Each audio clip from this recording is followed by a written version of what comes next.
الحمد لله رب العالمين والعاقبة للمتقين والصلاة والسلام على محمد وعلى آله وصحبه أجمعين أما بعد فقد قال الله تعالى في قرآنه الكريم أعوذ بالله من الشيطان الرجيم بسم الله الرحمن الرحيم يا أيها الناس اتقوا ربكم الذي خلقكم من نفس واحدة وخلق منها زوجها وبث منهما رجالا كثيرا ونساء واتقوا الله الذي تساءلون به والأرحام إن الله كان عليكم رقيبا. அன்புக்குரிய சகோதரர்களே, பெரியோர்களே, இன்றைய இந்த நிகழ்ச்சியிலே வியாபாரம் செய்யக்கூடிய நாங்கள் பகுதிகளை படிக்க வேண்டிய ஒரு தேவையில் இருக்கணும். அதில் ஒன்றுதான் நாங்கள் முஸ்லீம்கள் என்ற அடிப்படையில் இஸ்லாமிய அடிப்படையில் பிஸ்னஸ் ஒன்று எப்படி டெவலப் பண்ண இந்த வழிகாட்டல்களை தருது அப்படின்றது நம்ம படிக்கிறோம். இன்னொரு பகுதி ஒன்று இருக்குது, அது நவீன இந்த நம்ம வாழ்கிற காலத்துக்கு ஏற்ற மாதிரி எங்களோட பிஸ்னஸ் எப்படி டெவலப் பண்ணிட்டு போகிறது. இப்போ ஒவ்வொருத்தர் ஒவ்வொரு வியாபாரம் பண்ணுவாங்க. அந்த வியாபாரம் பண்ணுற நேரத்தில் அதை எப்படி நாங்கள் இன்னும் ப்ராஃபிட்டை கூட்டுறதுக்குரிய வழி என்ன, இன்னும் எங்களுக்கு இதை ட்ரிக்ஸாக இன்னும் நிறைய பேரை வாங்க வைக்கிறதுக்குரிய வழி என்ன, நாளைக்கு நாங்கள் மவுத்தா போனாலும் அந்த பிஸ்னஸ் எங்களோட ஃபேமிலியில் இன்னொருத்தர் அதை செய்கிறதுக்குரிய வழி என்ன, இதுகளை நாங்கள் கட்டாயம் இந்த காலத்தோடு சேர்த்து எங்களோட நாட்டு சூழ்நிலையை வச்சு பொருளாதார நிலைமைகளை வச்சு தான் நாங்கள் படிக்க வேண்டி இருக்குது. இப்போ ஃபெஸ்ட்டுக்கு நாங்கள் இந்த ப்ரோக்ராமை தொடங்குறதுக்கு முன்னால் ஒரு கேள்வி ஒன்று கேட்கும். அப்படி தானே? அப்போ தான் எனக்கும் உங்களுக்கு அதுக்குள்ளமாக பேசலாம். What is your business? இப்போ உங்களோட பிஸ்னஸ் என்ன? இப்போ நீங்கள் இந்த இடத்துல இருக்கிற ஆட்கள் எல்லாரும் நீங்கள் இந்த பிஸ்னஸ் தான் செய்கிறீங்க, அல்லது நீங்கள் ஃபெஸ்ட்டுக்கு இதைத்தான் செஞ்சீங்க, அல்லது எதிர்காலத்தில் இதைத்தான் நீங்கள் செய்ய போகிறீங்க அப்படின்ற ஒரு ஐடியா ஒன்று இருந்தால் எங்களுக்கு அதுக்கேற்ற மாதிரி போகலாம். சரிதானே? உதாரணத்துக்கு கொஞ்சம் வந்திருக்கிறாங்க, கொஞ்சம் சொல்லுங்களேன். ஃபெஸ்ட்டுக்கு நீங்கள் உங்களோட பிஸ்னஸ் என்ன, நீங்கள் என்ன செஞ்சு கொண்டிருக்கிறீங்க? இங்கிருந்து ஆரம்பிப்போமே. என்ன தொழில் செய்றீங்க? தோட்டம், வெள்ளாமை செய்றீங்க, ரைட். தோட்டம். நீங்கள் ஸ்பேர் பார்ட்ஸ். தோட்டம்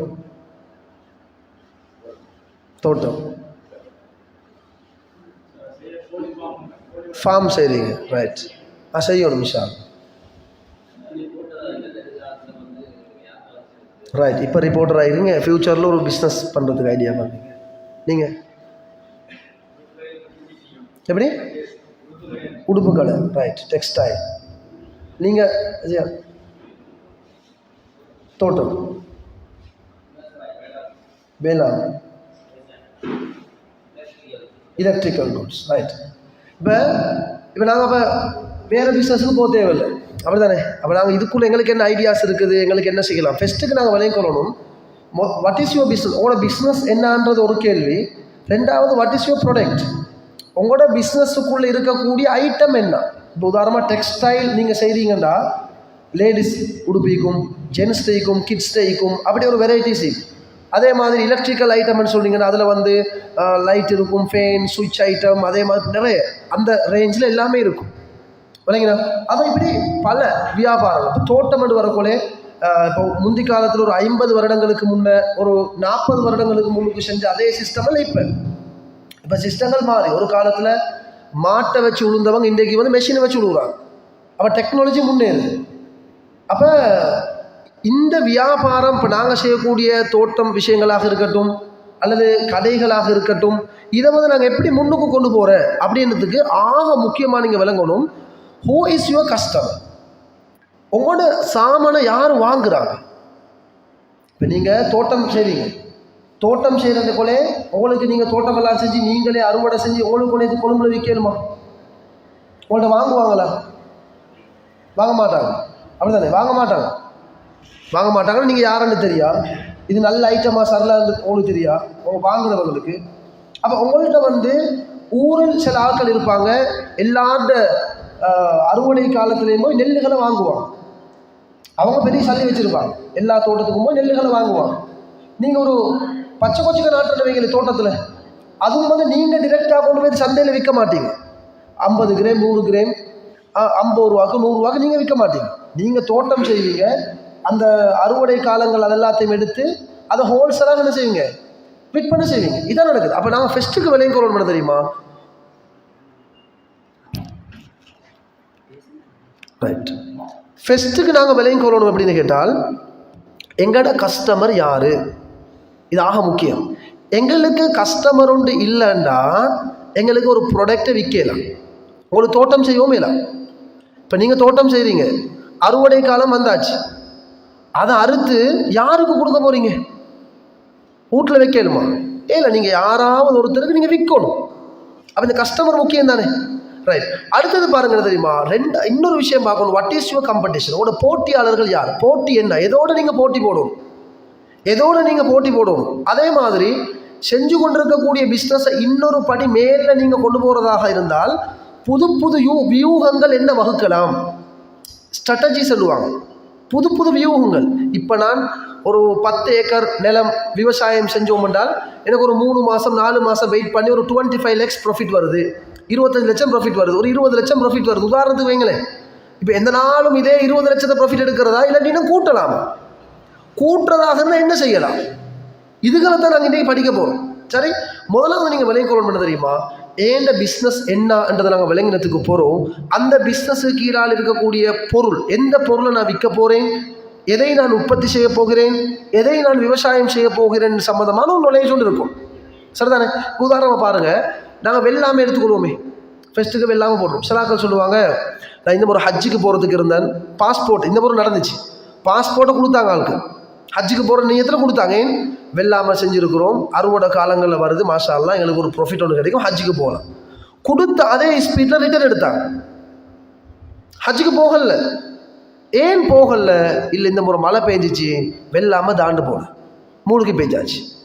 இந்த முறை ஒரு சில நேரம் சில பூச்சிகள் வந்து அதை தின்னுட்டு போயிடுச்சு, பூச்சிகள் தின்னுட்டு போயிடுச்சு, அல்லது திடீர்னு ஒரு காற்றொன்று அடிச்சிச்சு. இப்படி ஏதோ ஒரு காரணம், நம்பினது நடக்கலை. நாங்கள் நம்பிக்கை வச்சு ஹஜ்ஜுக்கு போகிறதுக்கு ஐடியா பண்ணினோம், அது நடக்கலை. இப்படி ஒரு விஷயம் நடந்துச்சு.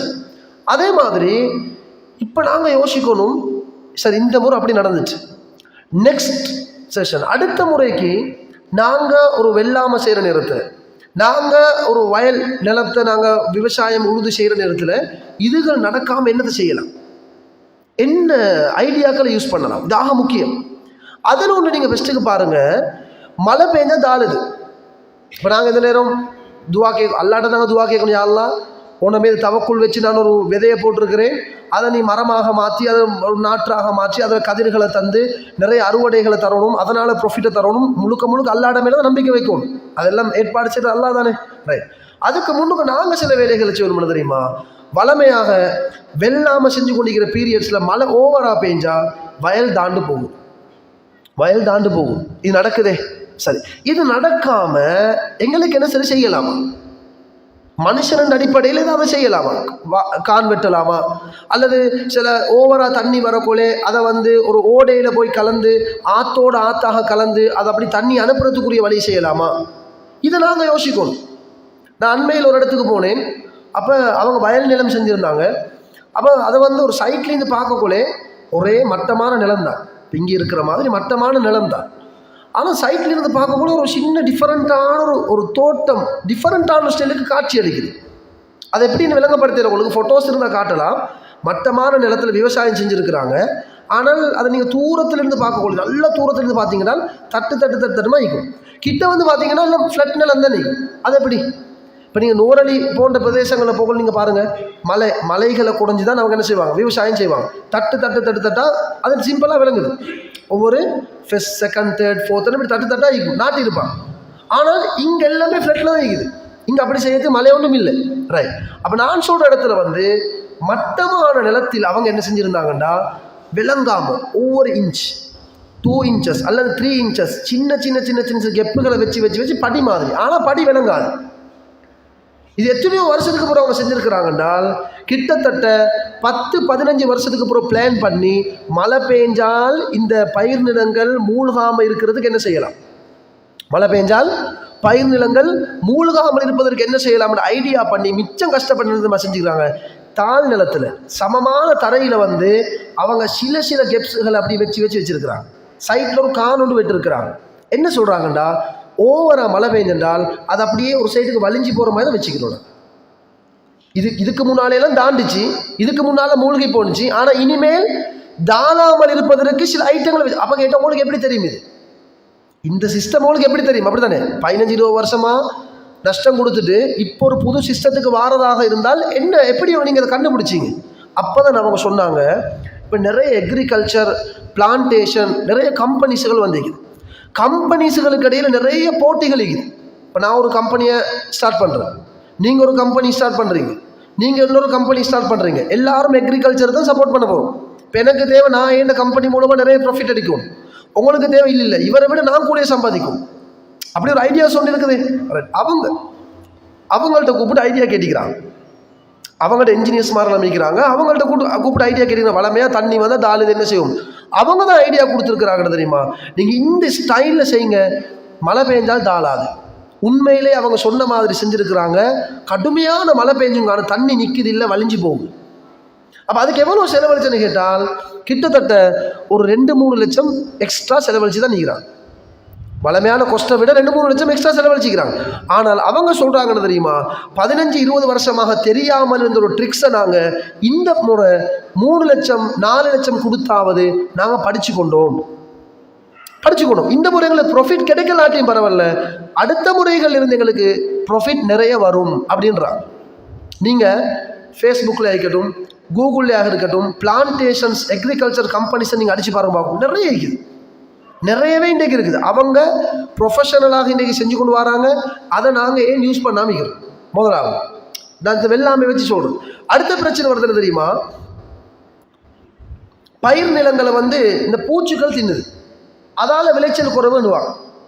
உங்களோட இருக்கிற மக்களே சொல்கிற கம்ப்ளைண்ட் என்ன தெரியுமா, இந்த முறை அழகாக இருந்துச்சு, அறுவடை காலம் நெருங்குற கட்டத்தில் அல்லது முத்துற கட்டத்தில் என்ன நடந்துச்சு, பிஞ்சில் பூச்சிகள் திண்டு போட்டுச்சு, இதனால லொஸ்ட்ன்னுவாங்க. சரி, இப்போ நாங்கள் யோசிக்கணும் என்ன தெரியுமா, பூச்சி திண்டு லொஸ்ட் ஆகுறதாக இருந்தால் இந்த டெக்னாலஜி வளர்ந்திருக்கிற காலத்தில் அதுக்கு அடிக்கிற மருந்துகள் எங்களுக்கு தெரியவா? அல்லது நாங்கள் சில நேரம் இப்போ நுவரலில் அன்றைக்கு போகிற நேரத்தில் அவங்க ஒரு கேரட் மரத்துக்கு கிழங்கு செய்கிற மரத்துக்கு ஒரு மருந்து அடிக்கிறார். அவர் காட்டுறாரு, ஒரே மருந்து ஒரே மாதிரி இருக்குது, ஆனால் விலை வித்தியாசம் 2000 3000 டிஃப்ரெண்ட். இப்போ உதாரணம் 500 மில்லிலிட்டர் 1000 ரூபாண்டா அதே ஐட்டம் இன்னொரு இடத்துல 3000 ரூபா. ஆனால் அவங்க சொல்கிறாங்க தெரியுமா, எங்களுக்கு நம்பிக்கை இந்த 3000 ரூபா கொடுத்து வாங்க இந்த கிருமி நாசினிக்கு தானே, இதுதான் குவாலிட்டி.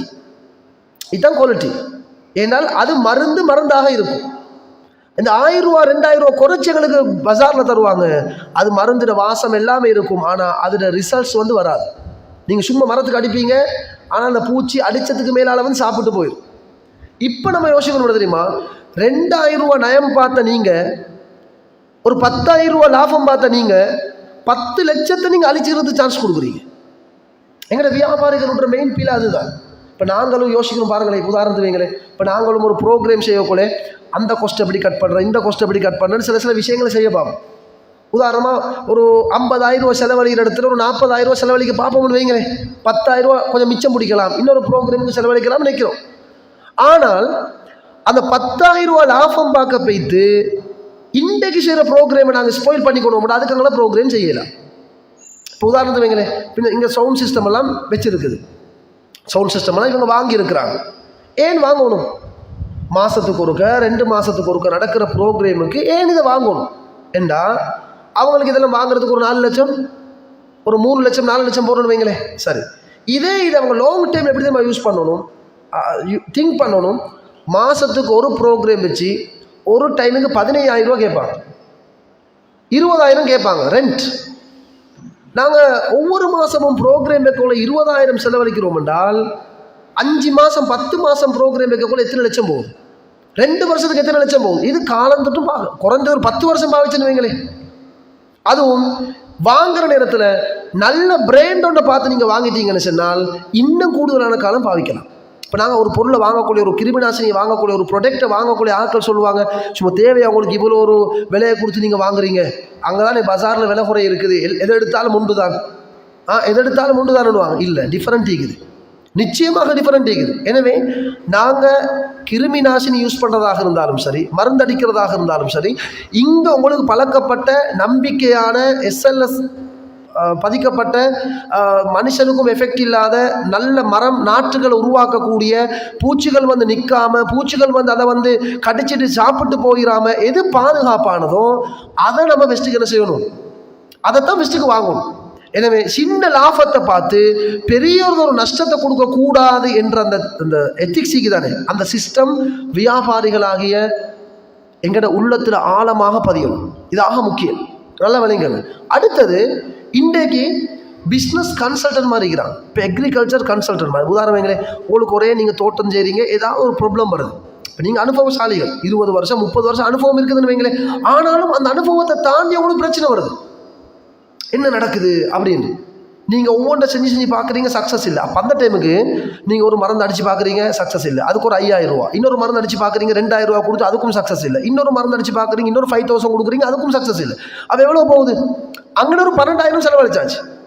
இதே செலவை ஃபர்ஸ்ட் டைம் ட்ரை பண்ணி பார்க்குறீங்க, மிஸ் ஆகும். செகண்ட் டைம் நீங்கள் பார்க்கணும், இந்த அக்ரிகல்ச்சர் விவசாயம் சம்பந்தமாக ஐடியாஸ் கொடுக்குற நல்ல படித்த யாராவது இருக்கிறாங்களா, அவரை போய்த்து கொஞ்சம் மீட் பண்ணி, இங்கே பாருங்கள், நாங்கள் இத்தனை வருஷமாக தோட்டம் செய்கிறோம், இப்போ புது மாற்றமோடு வருது, இலையெல்லாம் ஒரு கலராக மாறுது, பச்சையாக இருக்க வேண்டியது ஆரம்பத்திலே ஒரு மஞ்சளாக மாறுது, பூச்சிகள் வந்து இப்படி கடிச்சிட்டு போகுது, லொஸ்ட் வர போகிற மாதிரி விளங்குது. இதிலிருந்து பாதுகாப்பு பெறத்துக்கு ஏதாவது டெக்னாலஜி இருக்குதா, ஏதாவது சிஸ்டங்கள் இருக்குதா, அவர்கிட்ட கேட்குறது. அவருக்கு ஒரு 10,000 கொடுத்தேன்னு வைங்களேன், ஒரு 10,000 ரூபா கொடுக்குறீங்க. 10,000 ரூபா கொடுத்த ஐடியாஸை நீங்கள் எடுத்துக்கொண்டீங்கன்னால் அதுக்கு பிறகு நடக்கக்கூடிய ஒவ்வொரு வேளாண்மை செய்யக்கூட உங்களுக்கு என்ன செய்ய தேவையில்லை, ஐடியாஸ் கேட்க தேவையில்லை. 10,000 ரூபா நீங்கள் கடனுக்கு எடுத்தாவது, இன்னொருத்தர் கூட காசு இல்லைன்னு வைங்களேன், இன்னொருத்தர்கிட்ட கடனுக்கு எடுத்தாவது அதை நீங்கள் செஞ்சீங்கன்றால், துறை சார்ந்த ஒருத்தர் ஐடியா கேட்டீங்கன்றால் அது நிச்சயமாக உங்களுக்கு வெற்றி தான், நிச்சயமாக உங்களுக்கு வெற்றி தான். ஏன்னா அவரை டெவலப் பண்ணுவார். நீங்கள் சொல்கிற பாருங்கள், அந்த உதாரணம் வைங்களே, அந்த நாங்கள் டெவலப் பண்ணினால் வெற்றி தானதுக்கு உதாரணம், நாங்கள் ஒரு பிஸ்னஸ் டெவலப்மெண்ட் கோர்ஸ் ஒன்றுக்கு போய்த்திருந்தோம், வியாபாரத்தை படிக்கிறதுக்கு ஒரு கோர்ஸ் ஒன்றுக்கு போய்த்திருந்தோம். அப்போ அங்கே ஒருத்தர் வந்திருந்தார், இந்த விரலிக்கா தெரியுமா, இந்த விரலிக்காண்டுவாங்க, அது என்ன சொல்கிறேன், விரலிக்கா அவிச்சு சாப்பிடுவாங்க, பழுக்க வச்சு சாப்பிடுவாங்க, அந்த கொச்சு கொத்து ஊழல உப்பெல்லாம் போட்டு தருவோம், விரலிக்கா அவிச்சு தான் தெரிந்த ஐட்டம், ரைட். அவர்கிட்ட பிஸ்னஸ் என்ன தெரியுமா, அவரோட பிஸ்னஸ் சும்மா பஜாருக்கு போய்த்து விரலிக்கா வாங்கிட்டு வருவார், அதை அவிச்சு கிளாஸ் போகிற பிள்ளைகள் அப்படி சும்மா ரோட்டில் வச்சு விற்பார். இது அவரோட பிஸ்னஸ். அவர் 17,500 ரூபா 3 நாள் கோர்ஸுக்கு 17,500 ரூபா காசு கட்டி அவர் வந்திருந்தார். யார் இது? விரலிக்க வியாபாரம் பண்ணுறார். எல்லாருக்கும் ஆச்சரியம், பாடம் நடத்துகிற லெக்சருக்கும் ஆச்சரியம். அவர் ஒவ்வொருத்தர் எழுப்பி கேட்டார், நீங்கள் என்னென்ன பிஸ்னஸ் பண்ணிங்கன்னு கேட்டக்கொள்ளே அவர் சொன்னார், நான் விரலிக்கா அவிச்சு விற்கிறேன் அப்படின்னார். அப்போ நீங்கள் காசு கட்டுனீங்களோ? காசு கட்டாமல் கிளாஸுக்கு வரையில 17,500 ரூபா காசு கட்டினார். உடனே அவர் என்ன செஞ்சார், நான் உங்களுக்கு ஹெல்ப் பண்ணுறேன் சார் சொன்னார், நான் உங்களுக்கு ஹெல்ப் பண்ணுறேன் அப்படின்னு சொல்லிட்டு அந்த காசை பெஸ்ட்டுக்கு அவருடைய கையில் கொடுத்தார். அப்படியே விரலிக்க விற்கிறவருக்கு எத்தனைடா லாபம் வரப்போகுது. அப்போ அவர்கிட்ட கேட்டு, அந்த சல்லி நீங்கள் எப்படி கொடுத்தீங்களா? நான் சேர்த்து வச்சுருந்தேன், அந்த சேர்த்து வச்சுருந்த காசை கொண்டு வந்து இப்படி ஒரு அட்வர்டைஸ்மெண்ட் ஒன்று பார்த்தேன், பிஸ்னஸ் இப்படி ப்ரொஃபஷனல் கோர்ஸ் ஒன்றிக்கிறேன்னு சொல்லி, அதில் இந்த ஆக்களான வருமென்று கேள்விப்பட்டேன், அதில் உங்களோட பிஸ்னஸ் எப்படி டெவலப் பண்ணுறது, எப்படி முன்னேற்றுறது, அதெல்லாம் மீக்குது. அப்போ எனக்கு இந்த காசு எனக்கு பெருசு இல்லை, அதனால் கட்டி வந்தேன்னார். உடனே அவர் காசை உடனே மேனேஜ்மெண்ட் சொன்னார், அவரோட காசை ரிட்டர்ன் கொடுத்துருங்க. அவர் கொடுத்தாரு. எனக்கு கொடுக்காம படித்து கொடுக்கலவே, அவங்களோட பில்டிங்ஸ், அவங்களோட செலவு, சாப்பாடு எல்லாமே இருந்துச்சு. அப்போ அவர்கிட்ட கேட்டு, நீங்கள் எப்படி வியாபாரம் பண்ணுறீங்க? அவர் சொன்னார், நான் விரலிக்கு அடுத்து அவிச்சு அந்த தூள், இந்த உப்பு தூள், இந்த மிளகாய் தூள் எல்லாம் போட்டு மிக்ஸ் பண்ணி கொடுக்குறேன் அப்படின்னா. அது மட்டும் அவங்களுக்கு தெரியுமான்னு கேட்டார். அதைத்தான் நான் மட்டும் செஞ்சு கொண்டிருக்கிறேன். அவர் சொன்னால், நான் உங்களுக்கு ஒரு ஐடியா ஒன்று தரவா, நீங்கள் ஃபஸ்ட்டுக்கு இந்த ஐடியா பண்ணி சக்ஸஸ் ஆனதை மட்டும் சொல்லுங்கள், அதுக்கு பிறகு நாங்கள் அதை விட மேலதிகமான ஒரு ஐடியா ஒன்று தருவோம்னார். அவர் சொன்னார், இந்த பிஸ்னஸில் வந்து ஒரு சிஸ்டம் ஒட்டிக்கு சிக்மெண்டேஷன் அப்படின்னு, துண்டமாக்குதல், தமிழில் சொல்லுவாங்க துண்டமாக்குதல், வெரைட்டி பண்ணுறது. இப்போ மரத்தில் விற்கிறது பச்சை கலர் விரலிக்காய், சரி, அவர் செய்கிற வியாபாரம் என்ன, அதை அவிச்சு விற்கிறது. அவருக்கு கொடுத்த ஐடியா என்ன தெரியுமா, நீங்கள் அவிச்சு விற்கிறத மட்டும் செய்ய வேணாம், சிக்மெண்டேஷன் பண்ணுங்கள், உங்களோட ப்ராடக்ட்ஸை கூட்டுங்கண்டார். நீங்கள் சந்தைக்கு போய்த்து 1 கிலோ வாங்குறீங்களா, 2 கிலோ வாங்குங்க சொன்னார். நான் காசு தருவான்னு கேட்டார். 2 கிலோ வாங்க, 1 கிலோ 300 ரூபா, 2 கிலோ வாங்கினா 600 ரூபா போகும், ரைட். அதில் கொஞ்சத்தை அவிங்க, நீங்கள் ஏற்கனவே செய்கிற மாதிரி உப்பு மிளகாய்ச்சூர் எல்லாம் போட்டு அதை வில்லுங்க. இன்னும் கொஞ்சத்தை வந்து இன்னொரு சிஸ்டம்னு சொல்லி கொடுத்தாரு. அதில் கொஞ்சம் சீனி சுகரை கொஞ்சம் எட் பண்ணி செய்யுங்க. இன்னும் கொஞ்சத்தை நீங்கள் பழுக்க வைங்க, மொத்தமாக வாங்கி வீட்டில் பழுக்க வைங்க. அதில் நல்ல ஒரு பழுத்துக்குன்னு வாரதையும் ஒரு பொட்டியில் போடுங்க. ஓவராக பழுத்தா அதை ஜூஸ் அடிங்க, ஓவராக பழுத்தால் அதை ஜூஸ் அடிங்க அப்படின்னு சொல்லி அவர் அந்த பெரலிக்காய் மட்டும் வச்சு ஒரு 10-15 வெரைட்டி சொல்லி கொடுத்தார். பெருசாக ஒன்றும் இல்லை. உங்களுடைய கிச்சனில் உங்களுடைய வீட்டில் நீங்கள் இதை செஞ்சு நீங்கள் ஐடியா பண்ணி பாருங்கள். அதுக்கப்புறம் நீங்கள் மீட் பண்ணுங்கன்னார். மாசாலா நீங்கள் செல்கிற அதுக்கப்புறம் ஆஃப்டர் 1 year ஒரு கெதரிங் ஒன்று நடந்துச்சு. அந்த கிளாஸ் வந்தவங்க எல்லாரும் ஒரு 1000 பேர் 1500 பேர் வைங்களே ஒரு கெதரிங்கில் அவர் வந்திருந்தார். அவர் வந்திருந்த அந்த சேரை போய் தம்புட்டு மீட் பண்ண, சார் நீங்கள் இப்படி ரைட்டு சொன்ன கேட்டால் இல்லை, இப்போ நான் சின்ன கடை ஒன்று போட்டிருக்கிறேன், அந்த ஏரியாவில் பெரலிக்க ஜூஸ்ன்றது அடிக்கடி எங்களுக்கு அது கிடைக்காது, ஆர்டர் பண்ணி இவங்கள்ட்ட வந்து எடுப்பாங்களா, ஆர்டர் பண்ணி இவங்கள்ட்ட எடுப்பாங்களா, எனக்கு இந்த வெரலிக்காய் இந்த சிஸ்டத்தை செஞ்சுட்டாங்க, இந்த சிஸ்டத்தை செஞ்சுட்டாங்க. இவர் கொடுத்தது ஒரு டிப்ஸ், ஒரு சின்ன ஒரு டிப்ஸ் ஒன்று தான் கொடுத்தேன். உங்களோட பிஸ்னஸை கொஞ்சம் அதே ஐட்டத்தை வச்சு வெரைட்டி பண்ணுங்க அப்படின்றாரு. அவருக்கு மனசுக்கு பட்டுச்சு.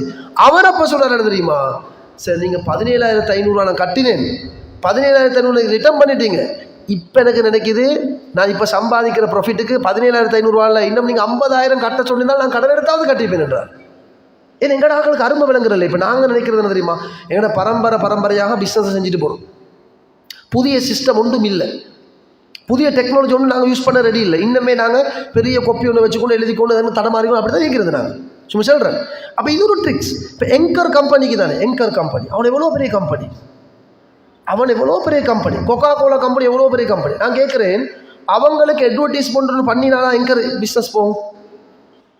இப்போ எங்கர் மாவை விற்கிறதுக்கு அவன் லட்சத்தில் செலவழித்து அட்வர்டைஸ் பண்ணணுமா? கொக்கா கோலா ஸ்ப்ரைட்டை விற்கிறதுக்கு லட்சத்தில் செலவழித்து அட்வர்டைஸ் பண்ணணுமா? சொல்லுங்க பாப்போம், பண்ணணுமா? தேவையில்லை. இப்போ முசலி பிரதேசத்துலங்களே ஒரு எங்கர் போர்டு இல்லை உதாரணத்துக்கு. ஆனால் நீங்கள் மாவு தேவைப்பட்டால் கடையில் போய் கேட்பீங்க, எங்கர் ஒன்று தாங்க, 400 கிராம் பேக்கெட் ஒன்று தாங்க. ஒரு அட்வர்டைஸ்மெண்ட் இல்லை. ஏன்? அவன் வந்து அந்த அவன் பிராண்டை மக்கள்கிட்ட உள்ளத்தில் இதுதான் நல்லம்மா, இதைத்தான் நீங்கள் டீ குடிக்கணும் இடத்த நுழைச்சாச்சு. அதே மாதிரி கொஞ்சம் நல்லா சாப்பிட்றோம், சாப்பிட்டு கொஞ்சம் வாய்க்கு ஒரு ஸ்ப்ரைட் ஒன்று பட்டால் நல்லா இருக்கும், தானாக உணர வைக்குது. ஸ்ப்ரைட்டை பேரை ஞாபகப்படுத்த வைக்குது. என்ன அது? அவன் ஆரம்பத்தில் கஷ்டப்பட்டு மார்க்கெட்டிங் பண்ணி பண்ணி பண்ணி பண்ணி உள்ளத்தில் போட்டு போட்டு போட்டு போட்டு இன்றைக்கு அட்வர்டைஸ்மெண்ட் இல்லாமலே ஆக்கள் கேட்டு வாங்குற அளவுக்கு போயிடுச்சு, கேட்டு வாங்குற அளவுக்கு போயிட்டாச்சு. இப்போ நீங்கள் பாருங்கள், சில சாப்பாடு கடைகளில் கொத்து ரொட்டிக்கு தானே கொத்து பிளேட் ஒன்றை வச்சு போட்டு சைட்டில் EGB ஒரு பொட்டில் போட்டு போட்டுப்பான். என்ன EGB இல்லாமல் கொத்து இல்லை, எப்படி? ஒரே ஒரு வார்த்தை தான், EGB இல்லாமல் கொத்து இல்லை. இப்போ நாங்கள் ஐடியா பண்ணிக்கணும் போகிறதுன்னா கொத்தொன்று சாப்பிட்டு வரோம், சல்லியும் இருக்குது கொஞ்சம் தானே வைங்களே, கடைக்கு போய் உட்காந்தாச்சு. இப்போ கொத்தை சாப்பிட்டு கொண்டு இருக்கிறோம், தலையை தூக்கி பார்த்தா போர்டு இருக்குது EGB இல்லாமல் கொத்து இல்லை. இப்போ கொத்தை நாங்கள் தின்னு கொண்டிருக்கிறோம். ஏன் அப்படி போட்டிக்கிறோம்? அது நல்ல கூல் ஃப்ரிட்ஜ்லேருந்து எடுத்த மாதிரியான ஒரு ஃபோட்டோ ஒண்டிக்கும். நாங்கள் சொல்கிறேன் EGBன்னு கொண்டு வந்தாங்களே, உங்கள்கிட்ட அவங்க வந்து கேட்கல, உங்கள்கிட்ட வந்து சாப்பிட்ற வெயிட்டர் வந்து உங்கள்கிட்ட கேட்கல, உங்களுக்கு ஒரு EGB தரவா, ஸ்ப்ரைட் தரவா, கொக்கா கோலா தரவா, ஒன்றுமே கேட்கல. ஆனால் எப்பயோ பதிவு செஞ்சு வச்ச ஒரு ஃபோட்டோவை பார்த்து உங்களோட உள்ளம் தூண்டப்படுது. இதுதான் மார்க்கெட்டிங், இதுதான் மார்க்கெட்டிங். நான் உங்களுக்கு சொல்கிறது. அப்போ நீங்கள் செய்கிற பிஸ்னஸ், நீங்கள் ஒவ்வொருத்தரும் செய்கிற பிஸ்னஸை எப்படி மார்க்கெட்டிங் பண்ணலாம்? இப்போ அண்மை காலமாக நீங்கள் ஃபேஸ்புக்கில் பார்த்துருப்பீங்க, நிறைய டெக்ஸ்டைல்ஸ் செய்கிற ஆட்கள், உடுப்பு கடை வச்சுக்கக்கூடிய ஆட்கள் என்ன தெரியுமா செய்கிறாங்க? அவங்க அப்படியே கண்டெய்னர்லேருந்து கொண்டு வர பாக்ஸ் அப்படியே வீடியோ பார்த்துக்கும் வெட்டுறாங்க. இப்போ பாருங்கள், உங்களுக்கு இன்றைக்கி ட்ரௌசர் கொண்டுக்கிறாங்க, உங்களுக்கு ஷேட் கொண்டுக்கிறாங்க, லேடிஸ்ட்டு கிட் சல்வார் கிட் கொண்டுக்கிறாங்க. இப்போ தான் கடைக்கு வந்துச்சு பாருங்க. இது நீங்கள் ஷோரூமில் போய்ட்டு வாங்கினீங்க ஒன்று 5,000, இப்போ உங்களுக்கு நீங்கள் வாங்க 5,000க்கு 2 தாரோம்ன்றான். உங்களோட முன்னுக்கே பாக்ஸ் உடைக்கிறான். நல்லா விளங்கு, சைனாவுடைய லேபல், சைனாவோட பேக்கேஜிங். இப்போ எங்களுக்கு நம்பிக்கை வருதுன்னு தெரியுமா? இன்றைக்கு இந்த கடைக்கு நான் உடுப்பு வாங்க போனோம் என்றால் அது 100% புதுசாக இருக்கும். இப்போ தான் கண்டெய்னர் வந்து இப்போ தான் சாமனை வெளியூட்டிக்குது, 100% புதுசாக இருக்கும். இப்போ இதுக்கு முன்னுக்காக நாங்கள் சும்மா போனோம், புதுசாக பழசாண்டத்தை நாங்கள் நினச்சி தான் நாங்கள் பார்க்கணும், ஐடியா பண்ணி தான் எடுக்கணும். இப்போ வந்து லைவில் உங்களுக்கு காட்டுறான், வீடியோ பண்ணி காட்டுறான், நீங்கள் பார்க்குறீங்க, வீடியோவில் காட்டுறான், எல்லாத்தையும் வீடியோவில் காட்டுறான். நீங்கள் பாருங்கள். அடுத்து இப்போ ஓப்பன் கிச்சன் சிஸ்டம். நான் இந்த உதாரணம் என்ன சொல்கிற காரணம் என்னென்னு கேட்டால், நீங்கள் உங்களோட பிஸ்னஸை டெவலப் பண்ணுறதுக்கு இதெல்லாம் வச்சு என்ன செய்யலாம்னு சொல்லத்தான். இப்போ பிஸ்ஸா ஹட் போயிருக்கிறீங்களா? டொமினோஸ் பிஸ்ஸா விற்கிற கடை, டொமினோஸில் வந்து பிஸ்ஸா சுடுறதை வந்து ஓப்பன் கிச்சனில் வச்சுக்கிறான். நீங்கள் ஆர்டர் பண்ணிவிட்டு உங்களுக்கு பார்த்து கொண்டு இருக்கணும். அவன் மாவு எடுக்கிறான், தட்டுறான், அதுக்கு மேலே ஒரு தூளை போடுறான், அந்த அச்சில் வச்சு அந்த மாவை சேவ் பண்ணுறான், சிக்கன் அப்படி போடுறான், தக்காளியை போடுறான், சீஸ் அப்படியே உங்களோட முன்னுக்கு அப்படி கட் பண்ணி போடுறான், உங்களோட முன்னுக்கு அவன்லேயும் போடுறான். இப்போ நீங்கள் என்ன நினைப்பீங்க? சாப்பாடு கடைக்கு போய்த்து ஒரு சாப்பாடை நீங்கள் வாங்கக்கூடிய உங்களுக்கு நிறைய உள்ளத்தில் சந்தேகம் வரும். அப்படியே இது பழைய சாப்பாடு சூடாக்கி தந்துடுவானோ, மரக்கறியெல்லாம் பழசாயிக்குமோ, புழு அந்த இதைத்தான் அவன் இந்த ஆக்கி தந்திருப்பானோ, ஒரு டவுட் ஒன்று வரும். ஒன்றும் இல்லாததுக்கு தான் நீங்கள் போய்த்து சாப்பிடணும். இப்போ ஒரு கடையும் இல்லை, இந்த கடையில் போய்த்து வாங்கணும்னு வாங்கி தின்னுவீங்க. தின்னக்குள்ளேயும் கொஞ்சம் பயம். சாப்பிட்டு முடிஞ்சு கொஞ்சம் வயிற்று வலிமாய் வந்தால் நாங்கள் மைண்டுக்கு வரும், அடே நான் கடையில் இருந்த சாப்பாடு பழைய சாப்பாடு ஏதாவது தந்திருப்பானோன்னு சும்மா ஒரு டவுட்னு வந்துடும். இப்போ நிறைய பிஸ்ஸா கடைகள் வர தொடங்கிச்சு. டொமினோஸ்காரன் பார்த்தா என்ன தெரியுமா, இப்போ நாங்கள் எல்லா கடைகளோடையும் போட்டி போடணும் என்றால் எல்லாரை விடவும் டிஃபரெண்ட்டாக நாங்கள் ஒன்று செஞ்சு காட்டணும். கிச்சன் ஓப்பன் கிச்சன், கிளாஸ் பண்ணி அதில் சீஸ் வெட்டுறதுலேருந்து, மரக்கறி வெட்டுறதுலேருந்து, மாவு பிசைறதுலேருந்து எல்லாமே ஓப்பன் பார்த்து கொண்டிருக்கணும். அப்போ எப்படி கைக்கு க்ளவுஸ் போட்டு தலைக்கு கெப் போட்டு அப்படி எல்லாம் செய்யக்கூடிய எங்களுக்கு ஒரு நம்பிக்கை வரும். நாங்கள் பிஸ்ஸா தின்ன போகிறோண்டால் டொமினோஸுக்கு போவோம். ஏன் தெரியுமா, ஓப்பன் கிச்சன் இருக்குது. அவன் எங்கட ஆர்டரை எங்கட கண்முன்னுக்கு செஞ்சுதான். பிஸ்னஸ் கூடுமா இல்லையா? பிஸ்னஸ் கூடும். அதே மாதிரி ஜூஸ் கடைக்கு போகிறீங்க, மேங்கோ ஜூஸ் இருக்குது, பப்பாயா ஜூஸ் இருக்குது, அதே மாதிரி நிறைய ஜூஸ் இருக்குதுன்னு வைங்களேன். நான் பேச்சு கேட்குறேன், எனக்கு ஒரு மேங்கோ ஜூஸ் ஒன்று தாங்கண்டு. அவர் ஃப்ரிட்ஜை திறக்கிறார், ஒரு கிளாஸில் ஊற்றி வச்சுருக்கும், பட்டையை போட்டு தாரார், குடிங்க. சரி, ஓகே, வாங்கி குடிச்சாச்சு. இன்னொரு கடைக்கு போகிறீங்க, மேங்கோ ஜூஸ் ஒன்று தாங்கன்றோம். ஒரு 5 மினிட்ஸ் 10 மினிட்ஸ் டைம் தேவைண்டுவாங்க. Right, okay. என்ன செய்வார்? எங்கட முன்னுக்கே மேங்கோன்னு எடுப்பார், கழுகுவார், கட் பண்ணுவார், சீவுவார், அப்படியே சின்ன சின்ன துண்டாக கட் பண்ணி பிளெண்டரில் போட்டு மிக்சியில் போட்டு அரைச்சி அப்படியே ஊற்றி தந்துடுவார். சரி, 10 மினிட்ஸ் வெயிட் பண்ணினாலும் நாங்கள் ஃபெஸ்ட்டுக்கு போய்ட்டு போனத்தோட ஜூஸை தந்த கடையை விட கூடுதலாக வியாபாரம் போதுனுக்கு உடனே ஃப்ரெஷ்ஷாக போட்டு தரதுக்கு. அவரும் நல்லதை விற்றாலும் அவரும் நல்லதை தான் விற்கிறாரு, இவரும் நல்லதை தான் விற்கிறார். ஆனால் எங்களோட கண் முன்னுக்கு டிஃபரெண்ட்டாக ஒரு விஷயம் நடக்கக்கூட பிஸ்னஸ் கூட ஆரம்பிக்குது. இதுதான் இன்றைக்கு மனுஷன் நிலைமை. இதுதான் இன்றைக்கு மனுஷன் நிலைமை. அடுத்தது, நீங்கள் ஒரு வியாபாரத்தை பண்ணுற நேரத்தில், ஒரு பொருளை விற்பனைக்காக நீங்கள் செய்கிற நேரத்தில் முதலாவது கஸ்டமரோடு நீங்கள் நல்லா நடந்து கொள்ளணும். உதாரணம் வைங்களே, இப்போ நீங்கள் அறுவடை செய்கிறீங்க, வயல் செஞ்சு அறுவடை செய்கிறீங்க. நீங்கள் கூட நெல் எல்லாத்தையும் வெட்டி காய வச்சு மூட்டை போட்டு வச்சுக்கிது, மூடையில் கட்டி வச்சுக்கிது. இப்போ உங்கள்கிட்ட சாமான் வாங்குறது வாராங்க, நெல்லை வாங்குறது வாராங்க.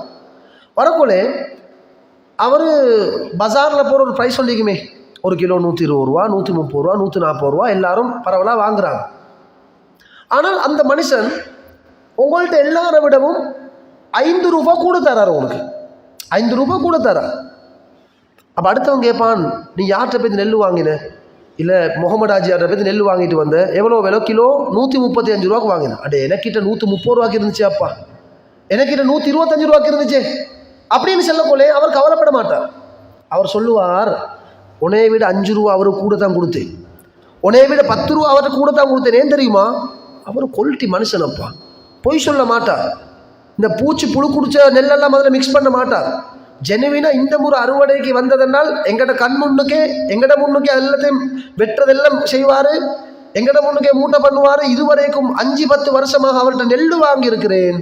பறக்கத்தான் எனக்கும் ப்ராஃபிட் கிடைச்சிக்குது, அவருக்கும் ப்ராஃபிட் கொடுத்து. நான் 10 ரூபா கூட கொடுத்தது நஷ்டம் இல்லை. அடுத்தது சும்மா இல்லைப்பா, நல்ல மனுஷன் அவர், எங்களோட வியாபாரி மற்றும் பிஸ்னஸுக்கு மட்டுமல்ல பழகிறது. வீட்டுக்கு போனால் உட்காருங்கன்றாரு, டீ ஒன்று ஊற்றி தந்தார், பிளேன் டீ ஒன்று ஊற்றி தந்தார். நான் சும்மா வந்து ரோட்டால் க்ராஸ் பண்ணுறேன், நிப்பாட்டி என்ன செய்ய சோகம் விசாரிக்கிறாரு. நான் நோய் வாய்ப்பட்ட இடத்துல கோல் பண்ணினார், ஏதாவது சப்போர்ட்டுகள் தேவையா, சல்லிகள் தேவையா, ஒரு 50,000 போட்டுவிடுவா, இப்படியெல்லாம் கேட்டார். அப்படின்றதோட 10 ரூபா இல்லைப்பா, அந்த மனுஷன் 15 ரூபா கூட சொன்னாலும் அவர்கிட்ட தான் வாங்க கொண்டுவார். இதில் யாருக்கு லாபம்? உங்களுக்கு தான் லாபம், உங்களுக்கு தான் லாபம். இதுக்கு சொல்கிறது கஸ்டமர் கேர்.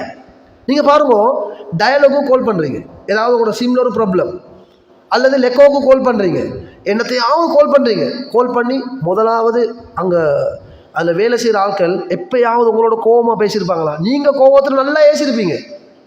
ரெக்கார்டிங் அந்த மறுபடியும் ஃபேஸ்புக்கில் ஒவ்வொரு கம்பெனிஸும் கால் பண்ணி கொண்டு பேசுகிற மாதிரி. ஆனால் அவங்களுக்கு கொடுத்துக்கிற ரூல்ஸ் என்ன தெரியுமா? ஆட்கள் எவ்வளோ ஏசி பேசினாலும் நீங்கள் உங்களோட ஸ்டாண்டர்டை மெயின்டைன் பண்ணணும். நீங்கள் ரைட், இதுக்கு ஆன்சர் அவ்வளோதான். அதுக்காக நீங்கள் ஏலாட்டி பதிலோட கொடுத்து போட்டு ஃபோனை வச்சுருங்க, அவங்க ஏச மாட்டாங்க. ஆனால் நீங்கள் போய்ட்டு பார்த்தீங்கன்னா மூஞ்ச பார்த்தா இது வந்து ப்ரொஃபஷனலுக்காகத்தான் ஏசாமி இருக்கிறார், வெளியே வந்தால் உங்களை விட நல்லா அவருக்கு ஏச தெரியும், உங்களை விட நல்லா அவருக்கு ஏச தெரியும். ஆனால் அந்த ப்ரொஃபஷனல் பிஸ்னஸ் கூட ஏச மாட்டாங்க, ஏசவே மாட்டாங்க. இப்போ நீங்கள் பாருங்க பாபு, நீங்கள் போனதோட ஹலோ சேருண்டுவாங்க, மேடம் என்றுவாங்க லேடிஸுக்கு, வெளியில் அந்த மரியாதை வருமா? இல்லை, அவங்களோட பிஸ்னஸ் இடத்துக்கு போனதுனால அந்த மரியாதை கிடைக்குது. அதே மாதிரி நான் உங்களுக்கு சொல்கிறேன்னு தெரியுமா, நீங்கள் வெள்ளாமல் வெட்டி அந்த நெல்லுகளை யாருக்காவது விற்கிறீங்க, அவங்களோட நீங்கள் நல்ல அகலாக்காக நடந்துக்கணும், நல்ல பண்பாடாக நடந்துக்கணும். ஏன்னா சில நேரம் இப்படி நடக்குது. இப்போ நிறைய பேருக்கு என்ன நடக்குது என்றால், நீங்கள் வளமையாக ஒரு 8-10 வருஷமாக ஒரு வியாபாரிக்கே கொடுத்து கொண்டு இருப்பீங்க, சின்ன சிக்கல் ஒன்று வருது, சின்ன முரண்பாடு, அவர் உங்கள்கிட்ட எடுக்கலை, நீங்கள் இன்னொருத்தருக்கு விலை பேசக்கூட, நீங்கள் இதுக்கு முன்னுக்கு எங்களுக்கு தரலே, உங்கள்கிட்ட 10 ரூபா குறைய தான் விலை அடிப்பாங்க, நீங்கள் இதுக்கு முன்னுக்கு நீங்கள் வேறு ஆக்கள் தானே கொடுத்து நீங்கள் செஞ்சு கொண்டிருந்தீங்க, அதனால் வந்து அவன் நல்ல விலை தர மாட்டான். இப்படி ஒரு பிரச்சனைங்க. அதனால் நான் சொல்கிறேன் தெரியுமா, ஒரு பிஸ்னஸில் ட்ரிக்ஸ் உண்டு. நீங்கள் யாருக்கு உங்களோட பொருளை விற்கிறீங்களோ, யார் உங்கள்கிட்ட வந்து வாங்க வாராங்களோ அவங்களோட பிஸ்னஸை தாண்டி ஒரு மனித நேயத்தோடு நடந்துக்கிறோம்.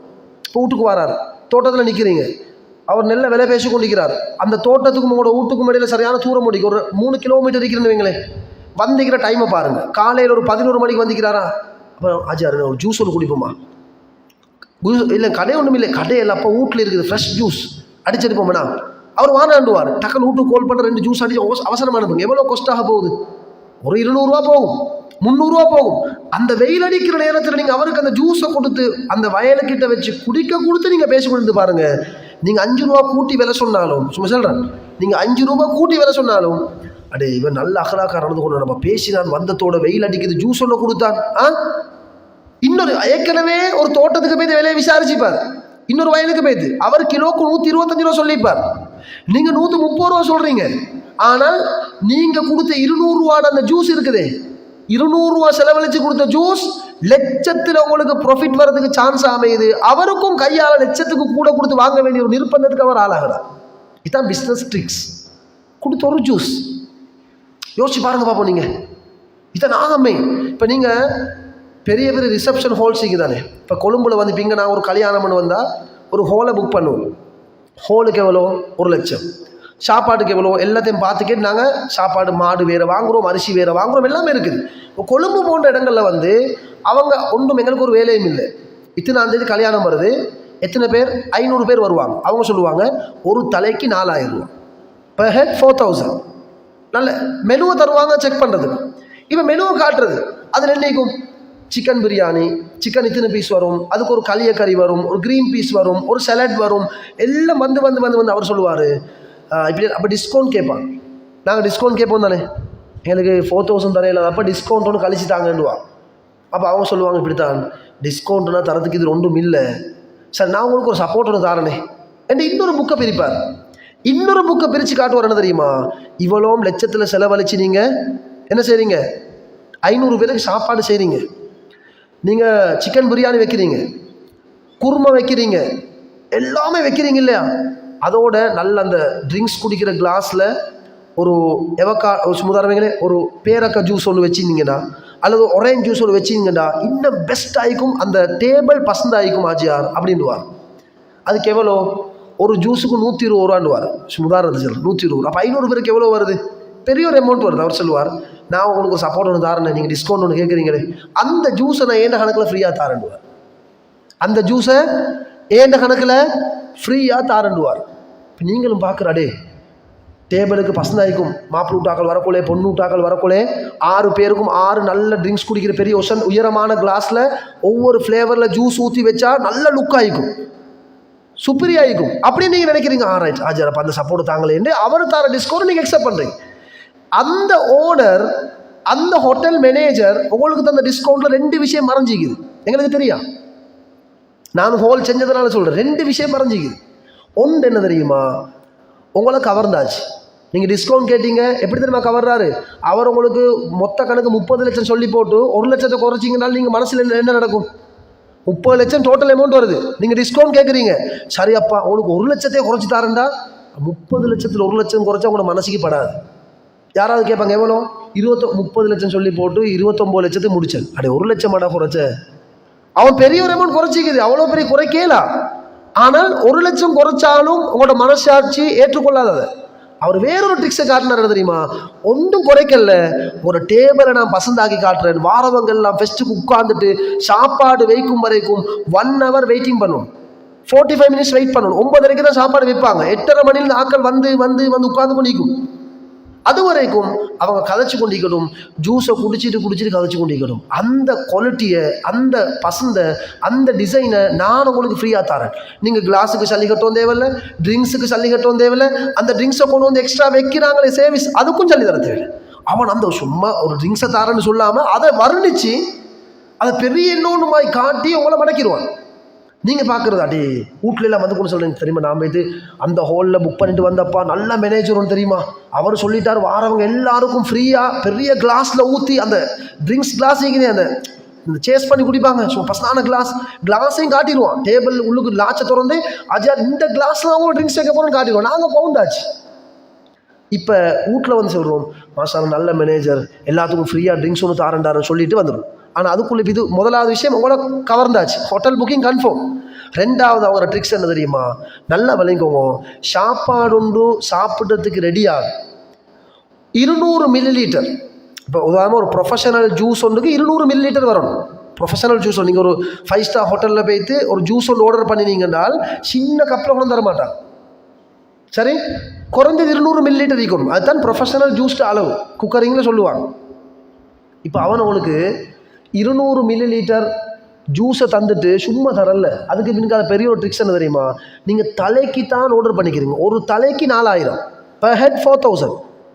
அவன் சோறு கறியெல்லாம் வரணும்.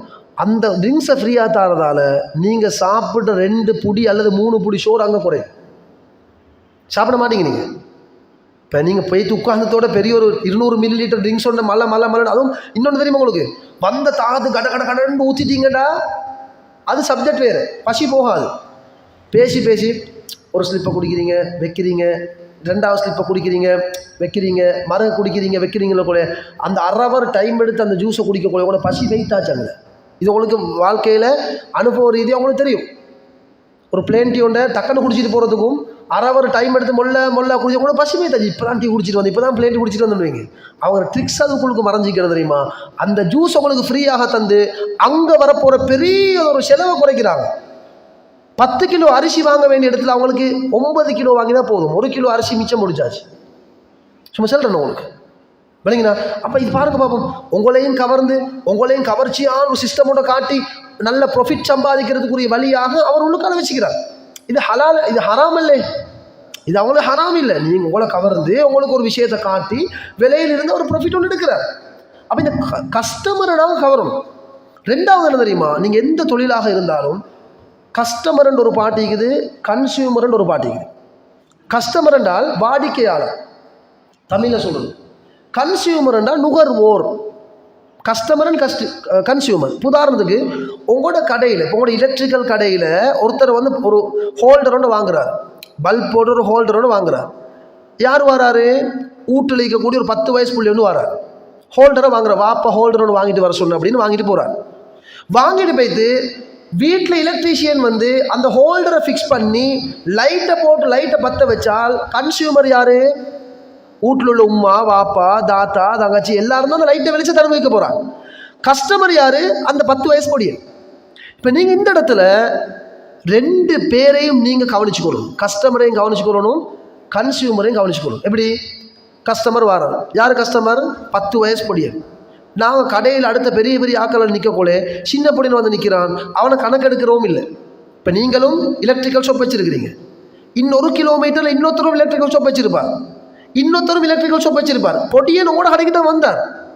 வந்து நானா ஒரு ஹோல்டர் ஒன்று தாங்களே, அங்கிள் ஒரு ஹோல்டர் ஒன்று தாங்களேன்னு 10 முறை கேட்பான். நீங்கள் பார்க்குற ஒரு ஹோல்டர் எடுக்கிறதுக்கு இவன் வந்திக்கிறான், இவன் சின்ன பொடியன், அதை விட பெரிய பெரிய ஹாஜியார் மாதிரிலாம் போலியில் நிற்கிறான் என்று இவரை கணக்கெடுக்காமல் நீங்கள் சாமான் அடுத்த ஆக்கள் கொடுத்து கொடுத்தீங்கன்னா இவன் அதுக்கு போகிறோம் அடுத்த கடையை போய் வாங்கிட்டு போய்த்துருவான். அதுக்கு போகிறோம் பெரிய ஒரு பில்லோட கொடுத்து அனுப்ப வாப்பா இந்த நானோட கடையில் போய் சாமான் வாங்கிடும். உம்மா அந்த அங்கிள்கிட்ட கடைக்கு நான் போக மாட்டேன், அவர் போனால் சாமான் தாராரு இல்லை, என்னைய கணக்கெடுக்கிறாரு, தூரத்தை 1 கிலோமீட்டர் தூரம் தாண்டி போய் அடுத்த கடையை போய்த்துருவான். அவன் காலப்போக்கில் வளர்ந்து வளர்ந்து வந்து அவன் தொழில் செஞ்சு பெரிய ஆளாவி அவன் ஒரு வீடு கட்டக்குள்ளே உங்களோட கடைக்கு ஒரு சாமான் வாங்க வர மாட்டான். ஏன்னா அவனை மனசில் பதிஞ்சிரும், இவர் குழப்பம், வேறு எங்களை கணக்கு எடுக்கிறாரு. அதுக்கு போகிற நீங்கள் பின்னுக்கால் அவரை விரட்டி போவீங்க, சரிப்பட்டு வரா. நீங்கள் ஒரு கஸ்டமரை உடைக்கிறீங்க, அதே டைமில் ஒரு சின்ன புள்ள வாரார், ஒரு ஹோல்டர், அந்த ஹோல்டரை நீங்கள் விற்றீங்கன்னா உங்களுக்கு ஒரு 10 ரூபா ப்ராஃபிட் கிடைக்கும். 10 ரூபா சின்ன ப்ராஃபிட். அவன் நிற்கிறாங்க தூரத்தில், தம்பி உங்களுக்கு என்ன வேணும், அந்த ஆஜியார் உங்களுக்கு இவரை புள்ளி அனுப்பிட்டீப்போமா, சின்ன புள்ள 10 வயசு புள்ளப்பா, புள்ளி அனுப்பிட்டீப்போமான்னு கேட்டால் அவங்க வானாண்டுவாங்களா? இல்லையே, தம்பி உனக்கு என்ன வேணும், ஒரு ஹோல்டர் ஒரு பெல் பண்ணுதாங்க, ரைட் தான் போயிட்டு வாங்க தம்பி. போகலுமா, பார்த்து போகணும், ரோட்டில் கவனம், மாறி போகணும், முட்டிப்படாமல், வாகனங்கள் ஸ்பீடாக வருது அப்படின்னு கவனம் சொல்லி அனுப்பிவிடுவான். அவன் உள்ளத்தில் படி மாட்டேன், என்னடா இது கடை அங்கிள் வந்து என்னோட எவ்வளோ இறக்கமாக்கிறாரு. அதுக்கு போகிறோம் அந்த வீட்டில் குடும்பத்தில் என்ன எலக்ட்ரிக்கல் சாமான் வாங்கிறதுக்கு இவன்ட்ட கேட்டாலும் போக மாட்டார், கடைக்கு போங்கப்பா, நல்ல ஆள் அவர் 10 ரூபா குறைச்சும் தருவார் அப்படின்வார். இப்போ நோ லிமிட்டில் ஃபேஷன் பேக்கில் பெரிய பெரிய கடைகளில் உள்ளுக்கு பிள்ளைகளை கூட்டிகிட்டு போகலே பெலூன் ஒன்று ஊதி வச்சுருப்பான், கையில் கொடுத்தாச்சேன் அந்த புள்ள திரும்ப கடையிலேருந்து வெளியே போகிறதுக்கு அழாது. கையில் பெலூனை கொடுத்தாலும் இன்னொரு பெலூனை கொடுப்பான். அவனுக்கு கொஸ்ட் போகும் 28 ரூபா தான் கொஸ்ட் போகும். பெரிய பெலூன் ஒன்று வாங்கி அந்த ஸ்டிக் ஒன்று அடித்து கொடுக்குறது ஹோல்சேலாக 28 ரூபா கொஸ்ட் போகும். 2 பெலூன் கொடுத்தது வைங்க 60 ரூபா இன்வெஸ்ட் பண்ணுறாரு பிள்ளைகளுக்கு. புள்ள சத்தம் போடாமல் நிற்கிது. உம்மமார் 1 மணித்தியாலத்தை கடையில் பேச்சஸ் பண்ணிவிட்டு ரிட்டர்ன் வரத்துக்கு போனவங்க, புல் அலல்லே, புல் அலட்டவும் இல்லையே, 1 மணித்தியாலம் மீக்கிறது, 2 மணித்தியாலம் மீப்பா, 3 மணித்தியாலம் மீப்பா. 10,000 ரூபாய்க்கு வாங்க போன சாமான் 20,000 பில்லை வந்து நிற்கும். ஏன் புல்ல அலட்டல்ல. இப்போ சில எங்கட உம்மமார் ஒய்ஃப்மார் கடைக்கு சாமான் வாங்குறதுக்கு போவாங்க, போனதுக்கு அப்புறம் புல்ல அழுகுது, புல்ல அலட்டுதுன்னு சொல்லி போன ஸ்பீடில் அவசரமாக தேவையான 2 உடுப்பு எடுத்துட்டு அப்படியே ரிட்டன் வந்துடுவாங்க. எனக்கு ஏன்னா அப்போ ஷாப்பிங் பண்ணதுக்கு ஏலா, நீங்கள் எல்லாம் பார்த்து கேட்டு வாங்கிக்கோங்க, போகிறோம் இன்னொரு டைமுக்கு நான் இன்னொரு கடையை போய்த்து வாங்குறேன், புல்ல அழுகுதுன்னுவாங்க. அப்போ அவங்க பார்க்குறாங்க தெரியுமா, பெரிய பெரிய டெக்ஸ்டைல்ஸ் கம்பெனி பார்த்தாங்க தெரியுமா, புல்ல அழுகிறத நிப்பாட்டினால், புள்ளையோட சத்தத்தை நிப்பாட்டினால், புள்ளையோட அலட்டியை நிப்பாட்டினால் அவங்கள்ட்ட இருந்து நிறைய சம்பாதிச்சு கொள்ளலாம். 60 ரூபாய் இன்வெஸ்ட் பண்ணுறாங்க, அவன் 6,000 சம்பாதிக்கிறான். இது ஒரு ட்ரிக்ஸ். நீங்கள் ஒரு சில்லறை கடை வச்சுக்கிறேன்னு வைங்க, சில்லறை கடை வச்சுக்கிறீங்க, பிள்ளைகள் சாமான் வாங்குறதுக்கு வீட்டில் உம்மா அல்லது வாப்பா பிள்ளைகள் அனுப்பும், கடைக்கு போய்த்து சீனி 1 கிலோ வாங்கிட்டு வாங்க, கடைக்கு போய்த்து மாவு 1 கிலோ வாங்கிட்டு வாங்க, கடைக்கு போய்த்து எங்கர் ஒரு பாக்கெட் வாங்கிட்டு வாங்கன்ட்டு வீட்டில் பிள்ளை அனுப்பும். வீட்டில் பிள்ளை அனுப்புகிற நேரத்தில் அவன் கடைக்கு வந்து கேட்பான், உம்மை சொன்ன சீனி 1 கிலோ தர சொல்லி, மாவு 1 கிலோ தர சொல்லி. நீங்கள் அப்படியா இரு சல்லி குழந்தையா காசைத்தா அப்படின்னு காசு எடுத்து போட்டுட்டு 1 கிலோ சுகரை நிறுத்து கையில் கொடுத்தா எடுத்துகிட்டு போ என்று கொடுத்தா அவன் போய்த்துருவான். இதே பிள்ளைக்கு நீங்கள், தம்பி என்ன செய்ய ஸ்கூல் போனியா இன்றைக்கி, ரைட், என்ன இந்த மாவில் ஸ்பெஷல் போல் என்ன செய்ய போகிறா இன்றைக்கி, ஏதாவது ஸ்வீட்டுகள் செய்ய போகிறீங்களா, இடியாப்பம் சொல்ல போகிறீங்க, 2 பேச்சை கொடுத்துட்டு அந்த பிள்ளையோட நான் சொல்கிறேன், பிள்ளையோட கொஞ்சம் ஜோக் கொண்டு அடிச்சுட்டு, சரியாப்பா இந்த ஒரு டொஃபியை நீ வச்சுக்கோ. அவன் சரியாக 200 ரூபா 220 ரூபா கொண்டிருப்பான், சுகர் 1 கிலோவுக்கு எக்ஸ்ட்ரா காசு கொண்டு வரல. நீங்கள் அந்த மாவை நீங்கள் விற்றீங்கன்னா உங்களுக்கு ஒரு 5 உதாரணங்களே ஒரு 7 ரூபா 10 ரூபா தான் நயம் கிடைக்கும். 1 கிலோ மாவு விற்றீங்கன்னா ஒரு 10 ரூபா நயம் கிடைக்கும். நீங்கள் என்ன செய்றீங்க, 1 ரூபாய் பெருமதியான ஒரு டொஃபி உண்டையோ சாக்லேட் உண்டையோ சின்ன ஒரு ஐட்டம் உண்டை அவன்கிட்ட கையில் கொடுக்குறீங்க, நீ ரோட்டில் போகல சாப்பிடு கொண்டு போப்பானே. சரி, அதுக்கப்புறம் வீட்டுக்கு போனதுக்கு போகிறோம், அவனை பக்கத்து வீட்டில் ஆண்டி கூப்பிட்டு, தம்பி எனக்கு ஒரு சுகர் 1 கிலோ கொண்டு வந்தாங்களே, எந்த கடைக்கு போகணும், இல்லை எங்கே சரி பேர்த்து கொண்டு வந்தாங்கண்டா, கடை அவனை சாய்ஸ் பண்ணுறது 4 கடை இருக்குது, பக்கத்தில் 4 கடை இருக்குது. அவன் எந்த கடையை வருவான், ஃபர்ஸ்ட் டே 1 ரூபாட சாக்லேட் கொடுத்தீங்க, 1 ரூபாட டொஃபின்னு கொடுத்தீங்க, ஏதாவது ஒன்று சாப்பிட கொடுத்தீங்க, அந்த கடையை தேடி கொண்டு வருவான். ஏன் தெரியுமா, இந்த அங்கிள்கிட்ட கடைக்கு போனால் சார் ஒரு 1000 தருவார் அப்படின்னு. செகண்ட் டைம் நீங்கள் கொடுக்கல, 3ஆவது டைம் அவனுக்கு அப்புறம் சாய்ஸ் வருது, இல்லை இந்த அன்றைக்கு அங்கிள் தரல ஏதோ தெரியும், நான் 3ஆவது டைம் போய்த்து பார்ப்பேன், 3rd டைம் போய்த்து பார்ப்பேன், மரவு வரும், மரவு கொடுக்குறீங்க. அந்த கஸ்டமரை நீங்கள் உடவே அவனை கூட விட்டு போக மாட்டான். ஒரு கஸ்டமரை பிடிச்சிருங்க, 1 ரூபாய் டொஃபின் மூலமாக ஒரு கஸ்டமரை எக்ஸ்ட்ரா பிடிக்கிறீங்க. 5 ரூபாய் பெரிய ஒரு சாமான் எடுக்கிறான், உதாரணத்துக்கு வைங்களே ஒரு பில் ஒன்று எடுக்கிறான், ஒரு 5,000 ரூபா பெருமதியான ஒரு பில். உங்களுக்கு விளங்குது, இந்த 5,000 ரூபாய்க்கு நான் வியாபாரம் ஒன்று பிஸ்னஸ் ஒன்று பண்ணினேன்னா எனக்கு ஒரு 500 ரூபா ப்ராஃபிட் கிடைக்குது. உதாரணத்துக்கு 500 ரூபா கிடைக்கிற இடத்துல ஒரு 50 ரூபா பெருமதியான ஒரு ட்ரிங்க் கொண்டு அவனை கையில் கொடுத்து பாருங்க, தம்பி நான் சாமான் போட்டு முடியும் நீ குடிச்சிக்கிறீ அப்படின்னு. அவன்மா பாட்டு இந்த அங்கிள்கிட்ட கடைக்கு போனோம் ஜாதியப்பா, சாமான் போட்டு முடியும் வரைக்கும் அவர் குடிக்கிறதுக்கு தந்தாரு, அவர் வீட்டால் கொண்டு வந்த ஷோர்டீஸ்லேயே கொண்டு தந்தார் அப்படின்வான். அவன் மேத்து கூட்டாளி மாற்ற சொல்லுவான். அவன் ஸ்கூல் மட்டத்தில் பாடசாலை மட்டத்தில் கூட்டாளி மாட்ட சொல்லுவான் நண்பர்கள்ட்ட. அந்த நண்பர்களும் சின்ன பிள்ளைகள் தானே, ஒரு சாக்லேட் தரணங்கே கோடி வரும். அந்த நண்பர்களும் டக்கண்டு அங்கிள்கிட்ட கடைக்கு போகும்போது அந்த கடையும் ஃபேமஸ் ஆகும், உங்களுக்கு வியாபாரமும் போகும். பாருங்க, பிஸ்னஸில் சின்ன ட்ரிக்ஸ், இது சின்ன ட்ரிக்ஸ். இந்த ட்ரிக்ஸுகளை நீங்கள் என்ன செய்யணும், கையாளணும் கட்டாயம். இதுகளை நீங்கள் உங்களோட எல்லா பிஸ்னஸில் நீங்கள் என்ன செய்யுங்க, எடுத்து பாருங்கள். அதே மாதிரி நீங்கள் வெள்ளாண்மை வெட்டக்கொலை மூட்டை கணக்கு வெட்டுவீங்க தானே, அதில் சதக்கான்ற ஒரு பகுதி ஒன்று இருக்குது, ஜக்காத்துன்ற ஒரு பகுதி ஒன்று இருக்குது. அப்போ நீங்கள் சதக்கா கொடுக்குறன்னு கொலே உங்களுக்கு தெரியுமா, ஜக்காத்துன்றது வாத்து ஹக்கஹு யௌம ஹசாதி. இப்போ ஏனைய பொருளுக்கு வேறு, அந்த பயிர் செய்கைக்கெல்லாம் வேறு சட்டங்கள் இருக்குது. எப்போக்கு நீங்கள் அறுவடை செய்கிறீங்களோ எத்தனை மூடன்னு பார்த்து அதை நீங்கள் கணக்கு பார்த்து கொடுக்கணும். அதை நீங்கள் கட்டாயம் கொடுக்க வேண்டியது. சதக்கான்றது அது யாருக்கும் கொடுக்கலாம், ஏழைகளுக்கும் கொடுக்கலாம், பணக்காரர்களும் கொடுக்கலாம். நெல் வெட்டுறீங்க, ஒரு பக்கத்து சுற்றி வர நிறைய ஊடுகள் இருக்குது, தோட்டத்தில் தேங்காய் பிக்கிறீங்க, மிளகாய் பிக்கிறீங்க, சுற்றி வர ஊடிக்குது. அதில் நீங்கள் கொஞ்சத்தை கொடுத்து கொள்வது, 1 கிலோ நெல்லை கொடுக்குறது, அல்லது 2 தேங்காய் அனுப்புறது, ஒரு 50 கிராம் 100 கிராம் ஒரு மிளகாய் அனுப்புறது. ஏன் இல்லை, இன்றைக்கி தோட்டத்தில் நம்ம பறித்தோம், வாப்பா தந்தாரு கொடுக்க சொல்லி. இப்போ இவங்க எல்லாருக்கும் நீங்கள் ஃப்ரீயாக ஒரு சதக்கா கொடுத்த உடனே இதெல்லாம் மார்க்கெட்டிங் ஸ்ட்ராட்டஜிஸ். இது உங்களோட பிஸ்னஸை டெவலப் பண்ணுறதுக்குரிய சப்ஜெக்டை சொல்கிறேன். உங்களை பற்றி, உங்களோட வியாபாரத்தை பற்றி நீங்கள் யாருக்கெல்லாம் கிஃப்ட் கொடுத்தீங்களோ அவங்க எல்லாம் நல்லா தான் கதைப்பாங்க. ஓ, அப்போ நல்ல மனுஷன். அப்போ அவர் தோட்டத்தில் தேங்காய் விற்றா அடுத்த கடையில் 90 ரூபா விற்பான். நீங்கள் உங்களோட கடையில் 100 ரூபாய்க்கு விற்பீங்க ஒரு தேங்காய். ஆட்கள் சொல்லுவாங்க, என்னப்பா இவன் கடையில் 10 ரூபா கூடன்னு. ஆனால் நீங்கள் யாருக்கெல்லாம் கிஃப்ட் கொடுத்தீங்களோ அவங்க சொல்லுவாங்கன்னு தெரியுமா, 10 ரூபா கூட கொடுத்தாலும் பரவாயில்லப்பா, அவங்களோட தேங்காய் கொஞ்சம் பெருசு எண்ணுவாங்க. உண்மையிலே சைஸை வச்சு பார்த்தா 2-3 சைஸ், சம்டைம் 90 ரூபா விற்கிற தேங்காய் இதை விட பெருசாகிக்கும். ஆனால் அந்த மக்கள் உங்களை எப்படி திரும்ப அட்வர்டைஸ் பண்ணுவாங்க, அவங்களோட தேங்காய் நல்லா சரி, அவங்களோட தோட்டத்தில் பறிச்சது, எங்கள் வீட்டுக்கும் 2 தேங்காய் அனுப்பியிருந்தாங்க, நானும் திரும்பி பார்த்தேன், எல்லா தேங்காய் போட்டு அதில் பால் கூடையும் வருதுன்னுவாங்க. அட்வர்டைஸ்மெண்ட் சின்னொரு வேலை, உங்களுக்கு நன்மையும் கிடைச்சிடும், சதக்காவுடைய நன்மையும் கிடைச்சிடும், உங்களுக்கு ஃப்ரீயாக அட்வர்டைஸ்மெண்ட்டும் கிடைச்சிடும். இதுகளை நாங்கள் கொஞ்சம் கட்டாயம் பார்க்கணும். அடுத்தது நான் சும்மா கேட்குறேன், ப்ரொடக்ட் குவாலிட்டி ப்ரைஸ் கேரண்டி, இதாக முக்கியம். இப்போ நீங்கள் ஒரு நெல்லை விற்கிறீங்கன்னா, ஒரு மிளகாய் விற்கிறீங்கன்னா, தேங்காய் விற்கிறீங்கன்னா, ஒரு மரக்கறி நீங்கள் விற்கிறீங்கன்னா, ஃபெஸ்ட்டுக்கு பார்க்கணும் இதை சந்தைப்படுத்துறதுக்கு ஐட்டம் குவாலிட்டியாக இல்லையா, நல்ல ஐட்டமாக இல்லையா. உங்களுக்கு தெரியுமா, நான் ஒரு தொதல் கடை ஒன்றுக்கு போனோம், ஒரு தொதல் விற்கிற கடை ஒன்று போனோம். ஒருத்தர் சொன்னார், இவங்க பாவமாப்பா நல்ல கஷ்டவாளிகள் ஆகிக்கிறாங்க, அவங்கள்ட்ட போய் தொதல் வாங்குங்க அப்படின்னாங்க. அப்போ நாங்கள் ஒரு சப்போர்ட் ஒன்று கொடுக்குறதுக்கு கடைக்கு போய்த்து திண்டுகின்ற ஒன்றும் பார்க்கல, ஏன்னா சப்போர்ட் ஒன்று கொடுக்க தானே போகிறது, 1 கிலோ தாங்க ஒன்று.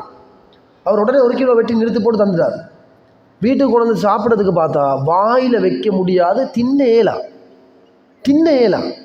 அப்போ தொதல் வாங்கணுமென்ற ஐடியாஸே எங்களுக்கு ஈக்கல்ல. நாங்கள் ஏன் வாங்க போகணும், அவருக்கு ஒரு சப்போர்ட் ஒன்று கொடுக்குறது வாங்க போகணும். ஆனால் நாங்கள் ஐடியா ஒன்றும் இல்லாமல் வாங்கிட்டு வந்து வீட்டில் சாப்பிட்டு பார்க்கக்கூட வாயில் வைக்கலாம், சாப்பிடலாம். இப்போ நாங்கள் யாருக்கா ரெக்கமெண்ட் பண்ணுவோமா, யார்கிட்டையாவது சொல்லுவோம் அவங்கள்ட்ட போய் வாங்கணும்னு சொன்னால் எங்களுக்கு ஏசிட்டு போயிடுவாங்க. என்னப்பா நீங்கள் வாங்க சொன்ன இடத்துல போய் நாங்கள் வாங்கின குவாலிட்டியே இல்லை, டேஸ்ட்டே இல்லைன்றுவாங்க. அதனால் சொல்கிறது தெரியுமா, எப்பயுமே நீங்கள் ஒரு வியாபாரத்தை செய்கிற நேரத்தில் ஐட்டம் குவாலிட்டியாக வரலையா அதை நீங்கள் விற்க வேணும். யாராவது சொல்லி பாருங்க, அப்போ எனக்கு ஒரு லொஸ்ட் ஒன்று போய்த்துட்டு கொஸ்டா சரி தந்து நீங்கள் இதை எடுத்துக்கோங்க. நீங்கள் பஜாரில் உங்களோட கடையில் போட்டு விற்க வேணும். விற்றீங்கன்னா உங்களோட பேரும் அப்செட் ஆகுது, பேர் போய்த்துரும். பேர் போனதுக்கு ஒரு உதாரணம், நீங்கள் டெக்ஸ்டைல் செய்கிறேன்னு சொன்னீங்க, கொழும்புலேருந்து ஒரு கோல் வருது, எங்கட மிச்ச நாளைக்கு முழுக்க இந்த ஒரு லொட்டொண்டிக்குது, கிட்ஸ்ட டிஷர்ட் உண்டு, ஒரு டிஷர்ட் நான் உங்களுக்கு 50 ரூபா படி தாரண்டுவாங்க. 50 ரூபா கிடைக்குமா, தையல் கூலியும் இல்லை. ஆனால் அவன் வீசுறதுக்கு பதிலாக உங்களுக்கு சொல்ல 50 ரூபா தாரண்டு. நீங்களும் பார்க்குறீங்க, அப்படியே 50 ரூபாய்க்கு டிஷர்ட் கிடைக்குது அப்படின்னு நீங்கள் அதை எடுத்து கடையில் 400 ரூபாய்க்கு விற்கிறீங்க. ஆனால் அந்த டிஷர்ட் பஜாரில் 1000 ரூபா போகுது, நீங்கள் 400 ரூபாய்க்கு விற்கிறீங்க. எல்லோரும் உங்கள்கிட்ட வருவாங்களா இல்லையா, வருவாங்க. வந்து வாங்கிட்டு போய்த்து 1 நாள் 2 நாள் 3 நாள் பாய்ச்சதுமா அந்த கடையை போய்த்துட்டு வானப்பா 400 ரூபான்னு டிஷர்ட்டை வாங்கினான், தெரிச்ச இத்து போன உடுப்பை தான் விற்றிக்கிறான் என்று அவன் அதுக்கு முன்னுக்கு உங்கள்கிட்ட நிறைய வாங்கிப்பான். நிறைய உடுப்புகளை வாங்கி நல்ல உடுப்புகளை நீங்கள் விற்றுருப்பீங்க. ஆனால் நீங்கள் விலை குறையத்துக்கு கிடச்சி அதை நீங்கள் விலை குறைய கொடுத்தீங்க, பிழையான ஒரு பொருளை முழு ஊருமே கதைக்கும் தெரியுமா, அவந்த கடைக்கா போகவே வேணும். தெரிச்ச உடுப்பை இத்து போன உடுப்பை தான் விற்கிறார், அடே வாங்கினது ஒரு உடுப்பை தான் விற்றீங்க. எப்படி பேசுவாங்க, அந்த கடை பேத்துறவான அவர் விற்கிறதே தெரிச்ச உடுப்படுவாங்க. அப்போ சின்ன ஒரு மிஸ்டேக்கால் ஒரு வியாபாரத்தை அப்படியே அடியோடு ஒழிக்கிறீங்க. விளங்கினா? அதே மாதிரி இப்போ ஒருத்தர் சொன்னீங்க ஃபார்ம் ஒன்று செய்கிற ஐடியாஸ் இருக்குது, ஃபார்ம் செய்கிற ஐடியாஸ் இருக்குதுன்னு. எனக்கு தெரிஞ்ச ஒரு ஆள் கோழி ஃபார்ம் செஞ்சு அந்த கோழியை வந்து அறுத்து அதை வந்து ஃப்ரீஸ் பண்ணி விற்கிறதுக்குரிய ஒரு கம்பெனியை தொடங்கினார். அப்போ ஸ்ரீலங்கா கவர்மெண்ட் ஒரு ரூல்ஸ் ஒன்றிக்குது, கோழி அறுத்து அப்படியெல்லாம் செய்கிறதாக இருந்தால் இந்த டைல்ஸ் பிடிச்சிக்கணும் ஒரு ஸ்டைல் ஒன்றிக்குது. அவர் அது மாதிரி லட்சத்தில் செலவழித்து செஞ்சார். செஞ்சுட்டு சிக்கன் எல்லாம் வளர்த்து அதை அப்படியே ஃப்ரீஸ் பண்ணி கடையில் கொண்டு போய் கொடுத்தா 1 கிலோ கோழி ஹோல்சேல் 700 ரூபா கொடுக்குறாரு. சரி, அதே 1 கிலோ கோழியை அடுத்த கம்பெனி கொண்டு வந்து 600 ரூபா கொடுக்குறாங்க. அப்போ கடைக்காரன் யார்கிட்ட எடுப்பாங்க? 600 ரூபா கொடுக்குறாள் தானே எடுப்பாங்க, 600 ரூபா கொடுக்குறாள் தான் எடுப்பாங்க. இவர் சொல்கிறார், நான் இத்தனை கோடி இன்வெஸ்ட் பண்ணி இந்த பிஸ்னஸை தொடங்கினேன், 600 ரூபா கொடுக்கறதுக்கு கேலாம், கொஸ்ட் கூட வருதில்லை, உண்மையிலே கொடுக்கலாம். அப்போ அந்த கடைக்காரன் சொல்லி கொடுத்துக்கிறான்னு தெரியுமா? இங்கே வாங்க, எப்படி தெரியுமா அவன் தாரான் பாருங்கள், கடைக்காரனே சொல்லி கொடுக்குறான் ட்ரிக்ஸை. கோழியை நீங்கள் சும்மா அறுத்துட்டு அதை நிறுத்தா 600 ரூபா கொடுக்கல தான். எப்படி கொடுக்குறேன்டா, அந்த கோழியை அறுத்து அதுள்ளுக்கு இன்ஜெக்ஷனில் தண்ணி அடிக்கிறான் தெரியுமா உங்களுக்கு? இந்த சிரிஞ்சிக்குதே, அந்த இன்ஜெக்ஷன் அடிக்கிற சிரிஞ்ச் உள்ளுக்கு தண்ணி எடுத்து, மறந்தொன்னும் இல்லை, சும்மா எடுத்து தண்ணியை ஃபுல்லாக சதை உள்ளுக்கு அடிக்கிறான், கோழி ஊதுது. இப்போ பேக்கெட்டில் போட்டு பேக் பண்ணி ஃப்ரீசரில் போட்டால் எல்லாமே கட்டியாகும். உங்களுக்கு என்ன சொல்கிறது? அப்போ அவன் எத்தனை மில்லி லிட்டர் தண்ணி உள்ளுக்கு அடிக்க அடிக்க அடிக்க பாரம் கூடி கொண்டு போகும். அதனால் 1 கிலோ தந்துட்டு போகிறோம், நீங்களும் அப்படி அடிச்சே கொண்டு வாங்க, நாங்கள் எடுக்கிறேன்னா பாருங்கள். அப்போ சில ட்ரிக்ஸுகள் இருக்குது. சில டைம் நாங்களே யோசிக்கிறேன், அடே நானும் நீங்களும் ஒரே பிஸ்னஸ் தான் செய்கிறோம், 2 பேரும் ஹோல்சேலாக போய் எடுக்கிற கடையும் உண்டு. எனக்கு தாரதும் கிலோ 100 ரூபாய்க்கு, உங்களுக்கு தாரதும் கிலோ 100 ரூபாய்க்கு, 2 பேர் பில்லையும் பொஸ் காட்டுறாரு. ஆனால் அவர் வந்து 90 ரூபாய்க்கு விற்கிறாரு, நான் 110 ரூபாய்க்கு விற்கிறேன். அவர் அந்த கொஸ்ட் விற்கிறார். ஏன்? அவர் நினைத்தாலும் ஒரு கேம் ஒன்றிக்கு முள்ளுக்கு மிளகு விற்பாங்க, மிளகு அதில் பப்புளு காய்க்கு தானே பப்பாயா, அதில் இந்த விதையை காய வச்சு அதில் மிக்ஸ் பண்ணுவாங்க. இப்படியெல்லாம் வியாபாரம் நடக்குது, கலப்படம் நடக்குது. அதனால் விலைங்க உங்களுக்கு தெரியுமா? நாங்கள் ஒருத்தரோட போட்டி போடுறோம் வியாபாரத்தில் வார நேரத்தில், அந்த போட்டியில் நாங்கள் ஜெயிக்கணும்ன்றதுக்காக இஸ்லாமிய மார்க்கத்துக்கு முரணாக நாங்கள் ஒரு ப்ரொடக்டை வாங்கவும் கூடாது, ப்ரொடக்டை விற்கவும் கூடாது, அதை மார்க்கெட்டிங் பண்ணவும் கூடாது என்பதை நாங்கள் தெளிவாக விளைவோம். அடுத்தது, எந்த பொருளாக இருந்தாலும் விற்றுட்டு சரியில்லைன்னு உங்களுக்கு ரிட்டர்ன் கொண்டு வந்தால், நீங்கள் ரிட்டர்ன் கொண்டு ரிட்டர்ன் எடுக்கிறது யோசிக்கப்படாது. உங்கள்கிட்ட தான் வாங்கிட்டு போனார், நல்லா தெரியும், ஆனால் வீட்டுக்கு போயிட்டு வரக்குள்ள வேலை செய்தில்லை, வேக் ஆகுதில்லைன்னு சொல்கிறாங்க, இது பல சென்று ரிட்டர்ன் கொண்டு வராங்கன்னா நம்பிக்கை உங்களுக்கு இருக்குமாகிறது உங்களோட பொருள் உறுதினா நீங்கள் அதை என்ன செய்யணும்? ரிட்டர்ன் எடுக்கணும். அதுவும் வியாபாரத்தில் மிக முக்கியமான ஒரு விஷயம் என்பதை நாங்கள் புரிஞ்சுக்கணும். அடுத்தது கடைசியாக நேரம் போகுது, ஆக முக்கியமாக நாங்கள் இப்போ இன்றைக்கு எங்களோட பிஸ்னஸை டெவலப் பண்ணுறதுக்குரிய நம்பர் 1 வழி என்ன தெரியுமா? டெக்னாலஜியோடு நீங்கள் என்ன செய்யுங்க, கிட்ட வாங்க. நிறைய பேர் விவசாயம் செய்கிறீங்களா? இன்றைக்கு டெக்னாலஜியில் புதிய புதிய மெஷின் என்ன வந்திருக்கு, மருந்து அடிக்கிறதுக்கு நீங்கள் 2-3 நாள் செலவழித்து ஒரு வேலைக்காரரை போட்டு அடிக்கிறதுக்கு ஒரு 10,000 கொஸ்ட் ஆகும். அதே இது ட்ரோன் ஒன்று எடுத்து மருந்து அடிக்கிறேன்டா ஃபஸ்ட்டுக்கு ஒரு இன்வெஸ்ட்மெண்ட் பண்ணணும், ஆனால் சிம்பிளான வேலை. அதால் இன்னொரு பாதிப்பு மிகுது, நிறைய பேருக்கு வேலை இல்லாமல் போகுது. ஆனால் நீங்கள் உங்களோட ப்ராஃபிட்டை பார்க்கணுமே, பிஸ்னஸை டெவலப் பண்ணுறதுக்கு, அதுக்கு நீங்கள் வேறொரு வழியை நீங்கள் அவங்களுக்கு செஞ்சு கொடுக்கணும். லாஸ்ட் உங்களோட ஓன் பிஸ்னஸை டெவலப் பண்ணுறதுக்கு டெக்னாலஜியோட முன்னுக்குவாங்க. இப்போ இன்றைக்கி க்ரீன் ஃபார்ம், அந்த க்ரீன் டென்ட்டிக்கு தானே, இந்த உள்ளுக்கு மரம் நாட்டுறதுக்கு பச்சை கலர் நெல்லெல்லாம் அடித்து அந்த ஹவுஸ் க்ரீன் ஹவுஸ் செஞ்சு கொடுப்பாங்க. இந்த க்ரீன் ஹவுஸ் ஏட்டிக்கு போட்டி நிறைய கம்பெனி செஞ்சு கொடுக்குறாங்க. அப்போ அது வந்து இந்த ஊரில் வளராத இன்னொரு மரத்தை கூட இங்கே நாட்டலாம். அப்போ இங்கே என்ன டிமாண்ட் இருக்குது, எந்த பொருள் விலை கூட போகுது, எந்த மரக்கறி இங்கே விலை கூட போகுது, அதே மரக்கறி இங்கே விளைக்கலாமா, இங்கே எங்களுக்கு உற்பத்தி செய்யலாமா? இப்போ இந்த மன்னார் பகுதியில் உங்களுக்கு தெரியும், எந்த ப்ராடக்ட்டுக்கு, எந்த மரக்கறிக்கு, எந்த பழத்துருவுக்கு, எந்த ஃப்ரூட்ஸுக்கு வந்து விலை கூட. ஏன்? அது இந்த ஏரியாவில் இல்லை, அது கொழும்புலேருந்து தான் வருது. எனவே வார சார்ஜ் எல்லாம் இருக்குது, இந்த வெஹிக்கல் சார்ஜ் எல்லாம் இருக்குது. அப்போ நீங்கள் விலை கூட கொடுத்தா வாங்கணும். அப்படிங்குது. நீங்கள் ஐடியா பண்ணணும் தெரியுமா? எனக்கிட்ட தோட்டம் இருக்குது, எனக்கிட்ட காணி இருக்குது, எனக்கிட்ட விவசாயம் பண்ணுறதுக்குரிய எல்லா கருவிகளும் இருக்குது. இந்த ஐட்டத்தை மன்னாரில் ஏன் தோட்டத்தில் ஏன் உற்பத்தி பண்ண இயலா? நான் ஆரம்பத்தில் சொன்ன மாதிரி விவசாயத்துறையில், எக்ரிகல்ச்சர் துறையில் நல்ல டேலண்டாக படித்த ஒரு ஆளை மீட் பண்ணி ஐடியாஸ்கள் எடுத்து நாட்டிலுமா இலவா. சவுதி அரேபியாவில் பாலைவனத்தில் பெப்போ மரம் நாட்டுறாங்க. இங்கே எப்படி பங்குனாயம் தெரியுமா? இங்கிருந்து எக்ஸ்போர்ட் பண்ணி கொண்டு இருந்து பெப்போ அங்கே நாட்டுறாங்க. எப்படி நாட்டுறாங்க? ஒரு ஒரு மீட்டர் சைஸ் உதாரணம் ஒரு 3 அடிக்கு பாலைவன மண்ணெல்லாம் தோண்டி எடுத்து குமிக்கிறாங்க ஒரு இடத்துல. பாலைவன மண்ணெல்லாம் தோண்டி எடுத்து குமிச்சு நல்ல கருப்பு மண் புகர உரம் போடப்பட்ட மண்ணை எடுத்து அதை உருவாக்கி அந்த நிலத்தில் அந்த மண்ணை பரத்தி அதில் விதையை போட்டு பெப்போ மரம் வந்து நிற்கிது. அவன் எப்படி ஆய்வு செய்கிறான்டா, ஒரு பெப்போ மரத்துட பப்பாயா மரத்துட வேறு எத்தனை அடி போகும்? 3 அடியை தாண்டி போகுதில்லை உதாரணத்துக்கு, அல்லது 5 அடியை தாண்டி போகுதில்லைன்னா அப்போ அந்த 5 அடிக்கு ஏற்ற மாதிரி மண்ணை மாற்றுறான். மண்ணை மாற்றிட்டு மேலுக்குள்ள சூரியன் எந்த அளவுக்கு படணும் எந்த அளவு அதுக்கேற்ற மாதிரி க்ரீன் ஹவுஸ்களை பில்ட் பண்ணுறான். அங்கே வளருது, எல்லா ஃபுட்ஸும் அங்கே இப்போ வருது. அந்த நாட்டை ஆரம்பிக்கிறான். கடைசியில் எங்கட நாட்டில் இருக்கும் ஏற்றுமதி பாதிக்குது. ஆனால் நல்லா விளைக்கொள்ள தெரியுமா, அதே மாதிரி நாங்கள் யோசிக்கணும், அது ஒரு பிஸ்னஸே. இப்போ இங்கே 1 கிலோ 300 ரூபாய்க்கு விற்கிற ஒரு ஐட்டம் வைங்களே, உதாரணத்துக்கு கொழும்புலேருந்து வருது, வெஹிக்கல் சார்ஜ் எல்லாம் சேர்த்து தான் 300 ரூபா விற்கிறாங்க. அதே ஐட்டத்தை நாங்கள் மன்னாரில் ப்ரொடியூஸ் பண்ணிட்டோம், இங்கே உற்பத்தி செஞ்சுட்டோம், 200 ரூபாய்க்கு விற்கலாம். மக்களுக்கும் லாபம், உங்களுக்கும் ஒரு தொழிலாக தான் அமையுது. அப்போ நாங்கள் புதுசாக அதை யோசிக்கும் என்ன செய்யலாம். அடுத்தது இன்னொன்று நீங்கள் பாருங்க தெரியுமா, உங்களோட எந்த வியாபாரமாக இருந்தாலும் உங்களுக்கு ஒரு டார்கெட் ஒன்று. டார்கெட்ஸ், நான் இந்த பிஸ்னஸை இத்தனை வருஷம் செஞ்சு கொண்டு போகிறேன், இத்தனாவது வருஷம் என்ன கம்பெனியாக வரணும், இத்தனாவது வருஷம் நான் ஒரு கடை ஒன்று வாங்கணும், இத்தனாவது வருஷம் ஒரு வாகனம் ஒன்று வாங்கணும், இத்தனாவது வருஷம் நான் ஹஜ்ஜிக்கு போகணும், இத்தனாவது வருஷம் நான் வீடு கட்டணும், இத்தனாவது வருஷம் இந்த ஊர் மக்களுக்கு நான் ஹெல்ப் பண்ணுற அளவுக்கு ஒரு உதவி செய்கின்ற அளவுக்கு நான் ஒரு பணக்காரனாக மாறணும் அப்படின்ற ஒரு டார்கெட் சொல்லிக்கணும். அல்லாஹ் மீது அதுக்கு எங்களுக்கு தவக்குல் வைக்கணும். அடுத்தது கெட் யுவர் டார்கெட். உங்களோட டார்கெட்டை, உங்களோட பிஸ்னஸை நீங்கள் சரியாக அடைஞ்சு கொள்ளணும் என்றால் முதலாவது அல்லாஹ் மீது நம்பிக்கை, எந்த பிஸ்னஸாக இருந்தால். 2வது ஹார்ட் ஒர்க் பண்ணணும், நல்லா உழைக்கணும். 3வது உங்களுக்கு மேலே உங்களுக்கு ஒரு நம்பிக்கை வரணும். 4வது அதுக்கு தேவையான ஐடியாஸுகளை நீங்கள் ப்ரிப்பேர் பண்ணணும். 5வது நம்பிக்கையான ஒரு வியாபாரியாக நீங்கள் இந்த ஊரில் ஃபேமஸ் ஆகும். நம்பிக்கையான வியாபாரம், அவரை ஆள் பயப்படாமல் கொடுத்துருவாங்க, கடனுக்கும் கொடுத்துருவாங்க. அவர்கிட்ட பொருள் வாங்க போகிறீங்கன்னா பயப்படாமல் வாங்குங்க, நல்ல பொருளை தான் அவர் விற்பார் அப்படின்னு சொல்லி உங்களை பற்றிய நல்லெண்ணத்தையும் உங்களோட வியாபாரம் உங்களோட கடையை பற்றிய நல்லெண்ணத்தையும் நீங்கள் மக்கள் மத்தியில் அதை பரப்புறதுக்கு நீங்கள் ஸ்டார்ட் பண்ணுங்கள் இன்ஷா அல்லாஹ். அப்போ சிறந்த ஒரு வியாபாரியாக உங்களுக்கு வரலாம் என்பதையும் இந்த இடத்துல நான் ஞாபகப்படுத்துகிறேன்.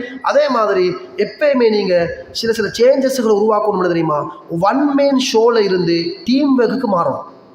ஒரு பிஸ்னஸில் நீங்களே உரம் வாங்குறீங்க, நீங்களே பைக்கில் போகிறீங்க, நீங்களே வெள்ளாமல் கொத்துறீங்க, நீங்களே அறுவடை செய்கிறீங்க, நீங்களே பெக் பண்ணுறீங்க, நீங்களே காய போடுங்க, அப்படி அல்ல. ஒரு சாதாரண ப்ராஃபிட் ஒன்று வந்ததுக்கு போகிறோம், நீங்கள் கொஞ்சம் பொஸ் ஆகும், பொஸ்ஸண்டா கொஞ்சம் தலைவர் ஆகும். 2 பேர் உங்களுக்கு கீழே வேலைக்கு வைக்கணும். நீங்கள் ஒரே அடிக்கு 10,000 ரூபா லாபத்தை எடுத்து ஷேப்பில் போட்டதை விட 2 பேர் வேலைக்கு வச்சு அவருக்கு ஒரு 2000 கூலியை கொடுத்து நீங்கள் 6000 எடுத்துகிட்டு போங்க. ஏன் தெரியுமா, பார்க்குறாக்கள் நினைக்க முடியாது தெரியுமா, இவன் கம்பெனி இப்போ பெருசாகிடுச்சு, ஆள் வச்சு வேலை வாங்குறான், 2 பேர் வேலை செய்கிறாங்க, காலப்போக்கில் 8 பேர் 10 பேர் 12 பேர், நீங்கள் பெரிய ஒரு லீடர் பொஸ்ஸாக பேத்துருவீங்க. அதே மாதிரி பொஸ் டு லீடர், நீங்கள் எப்பயுமே இன்னொருத்தருக்கு வந்து கொண்டு அதை செய்து வேலை செய்கிற ஆளாக மட்டும் நீங்க வேணும், நீங்களும் சேர்ந்து அதை டெவலப் பண்ணுறது. நீங்களும் ஃபீல்டுக்கு இறங்கணும். சிலாக்கள் வெள்ளாமல் வயலுக்கு எவ்வளோ தேவை, 2 லட்சம் இருந்தால் அப்படி நீயே நல்ல தூங்கு, நீ எல்லாம் செய்யணும். அவர் ஜாலியாக கொழும்புல ஹாயாக போய் உட்காந்து கொண்டிருப்பார். இங்கே என்னத்தை நடக்கிறன்னு ஒன்றும் பார்க்குறல்ல, அப்படி இல்லை. நீங்கள் மெடைக்கடை வந்து கொஞ்சம் பார்க்கணும், இப்போ என்ன நடக்குது, இப்போ எத்தனாவது மாதம் போகுது, உரம் இருக்குதா, எப்படி நீங்கள் தண்ணி சப்ளை பண்ணுறீங்க. ஏன்னா லொஸ்டான அவர் தானே லொஸ்ட், இப்போ லொஸ்டான அவர் கொஞ்சம் லொஸ்ட். அப்போ அவரும் சேர்ந்து ஃபீல்டுக்கு இறங்கினீங்கன்னா இன்ஷா அல்லாஹ் அதுவும் வியாபாரத்தில் மிக முக்கியமான ஒரு டார்கெட் உங்களுக்கு அடைய முடியும் என்பதை நாங்கள் ஃபஸ்ட்டு விளைக்கணும். சல்லி சம்பாதிக்கிறதை விடவும் கன்சியூமரை வாடிக்கையாளர்களை சம்பாதிக்கிறது தான் ஆக முக்கியம் என்பதையும் நாங்கள் இந்த இடத்துல விளையும் கொண்டோம். இதில் நிகழ்ச்சி இன்னும் நிறைய இருக்குது, ஆனால் குறிப்பிட்ட நேரத்தில் இதை முடிக்கணும் என்றதுனால நாங்கள் இந்த நிகழ்ச்சியை இத்தோடு நாங்கள் முடித்துக்கொள்கிறோம். இன்ஷா அல்லாஹ் தொடர்ந்தும் நீங்கள் இவங்களோட MTM குரூப்போடு நீங்கள் இணைஞ்சிறீங்க. வியாபாரிகளை டெவலப் பண்ணுறதுக்காக நிறைய திட்டங்கள் எங்களோடையும் கதைச்சி கொண்டிருக்கிறாங்க.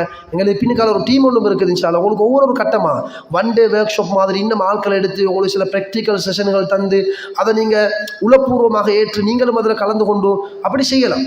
இன்றைக்கி கொழும்பு அண்டிய பிரதேசங்கள் நடக்குது, நிறைய வியாபாரிகள் அதில் கலந்து கொண்டதுக்கு போகிற அவங்களுக்கு உற்சாகம் ஒன்று வருது. அவங்களோட பிஸ்னஸில் டெவலப் அவங்களாகவே காண்றாங்க, சும்மா கேட்டு போகிறதில்ல, டெவலப் அவங்களாகவே காண்றாங்க. அப்படி முன்னேற்றங்கள் நடந்து கொண்டு இருக்குது. தொடர்ந்தும் எங்களோட இணைஞ்சிருந்தா இன்ஷா அல்லாஹ் உங்களுக்கும் உங்களோட லைஃப்பில் பிஸ்னஸை முன்னேற்றி கொள்றதுக்கு ஒரு சான்ஸாக அமையும் என்பதை இந்த இடத்துல ஞாபகப்படுத்தி முடித்துக் கொள்கிறேன். ஏதாவது கேள்விகள் இருந்தால் கேட்கலாம் உங்களுக்கு.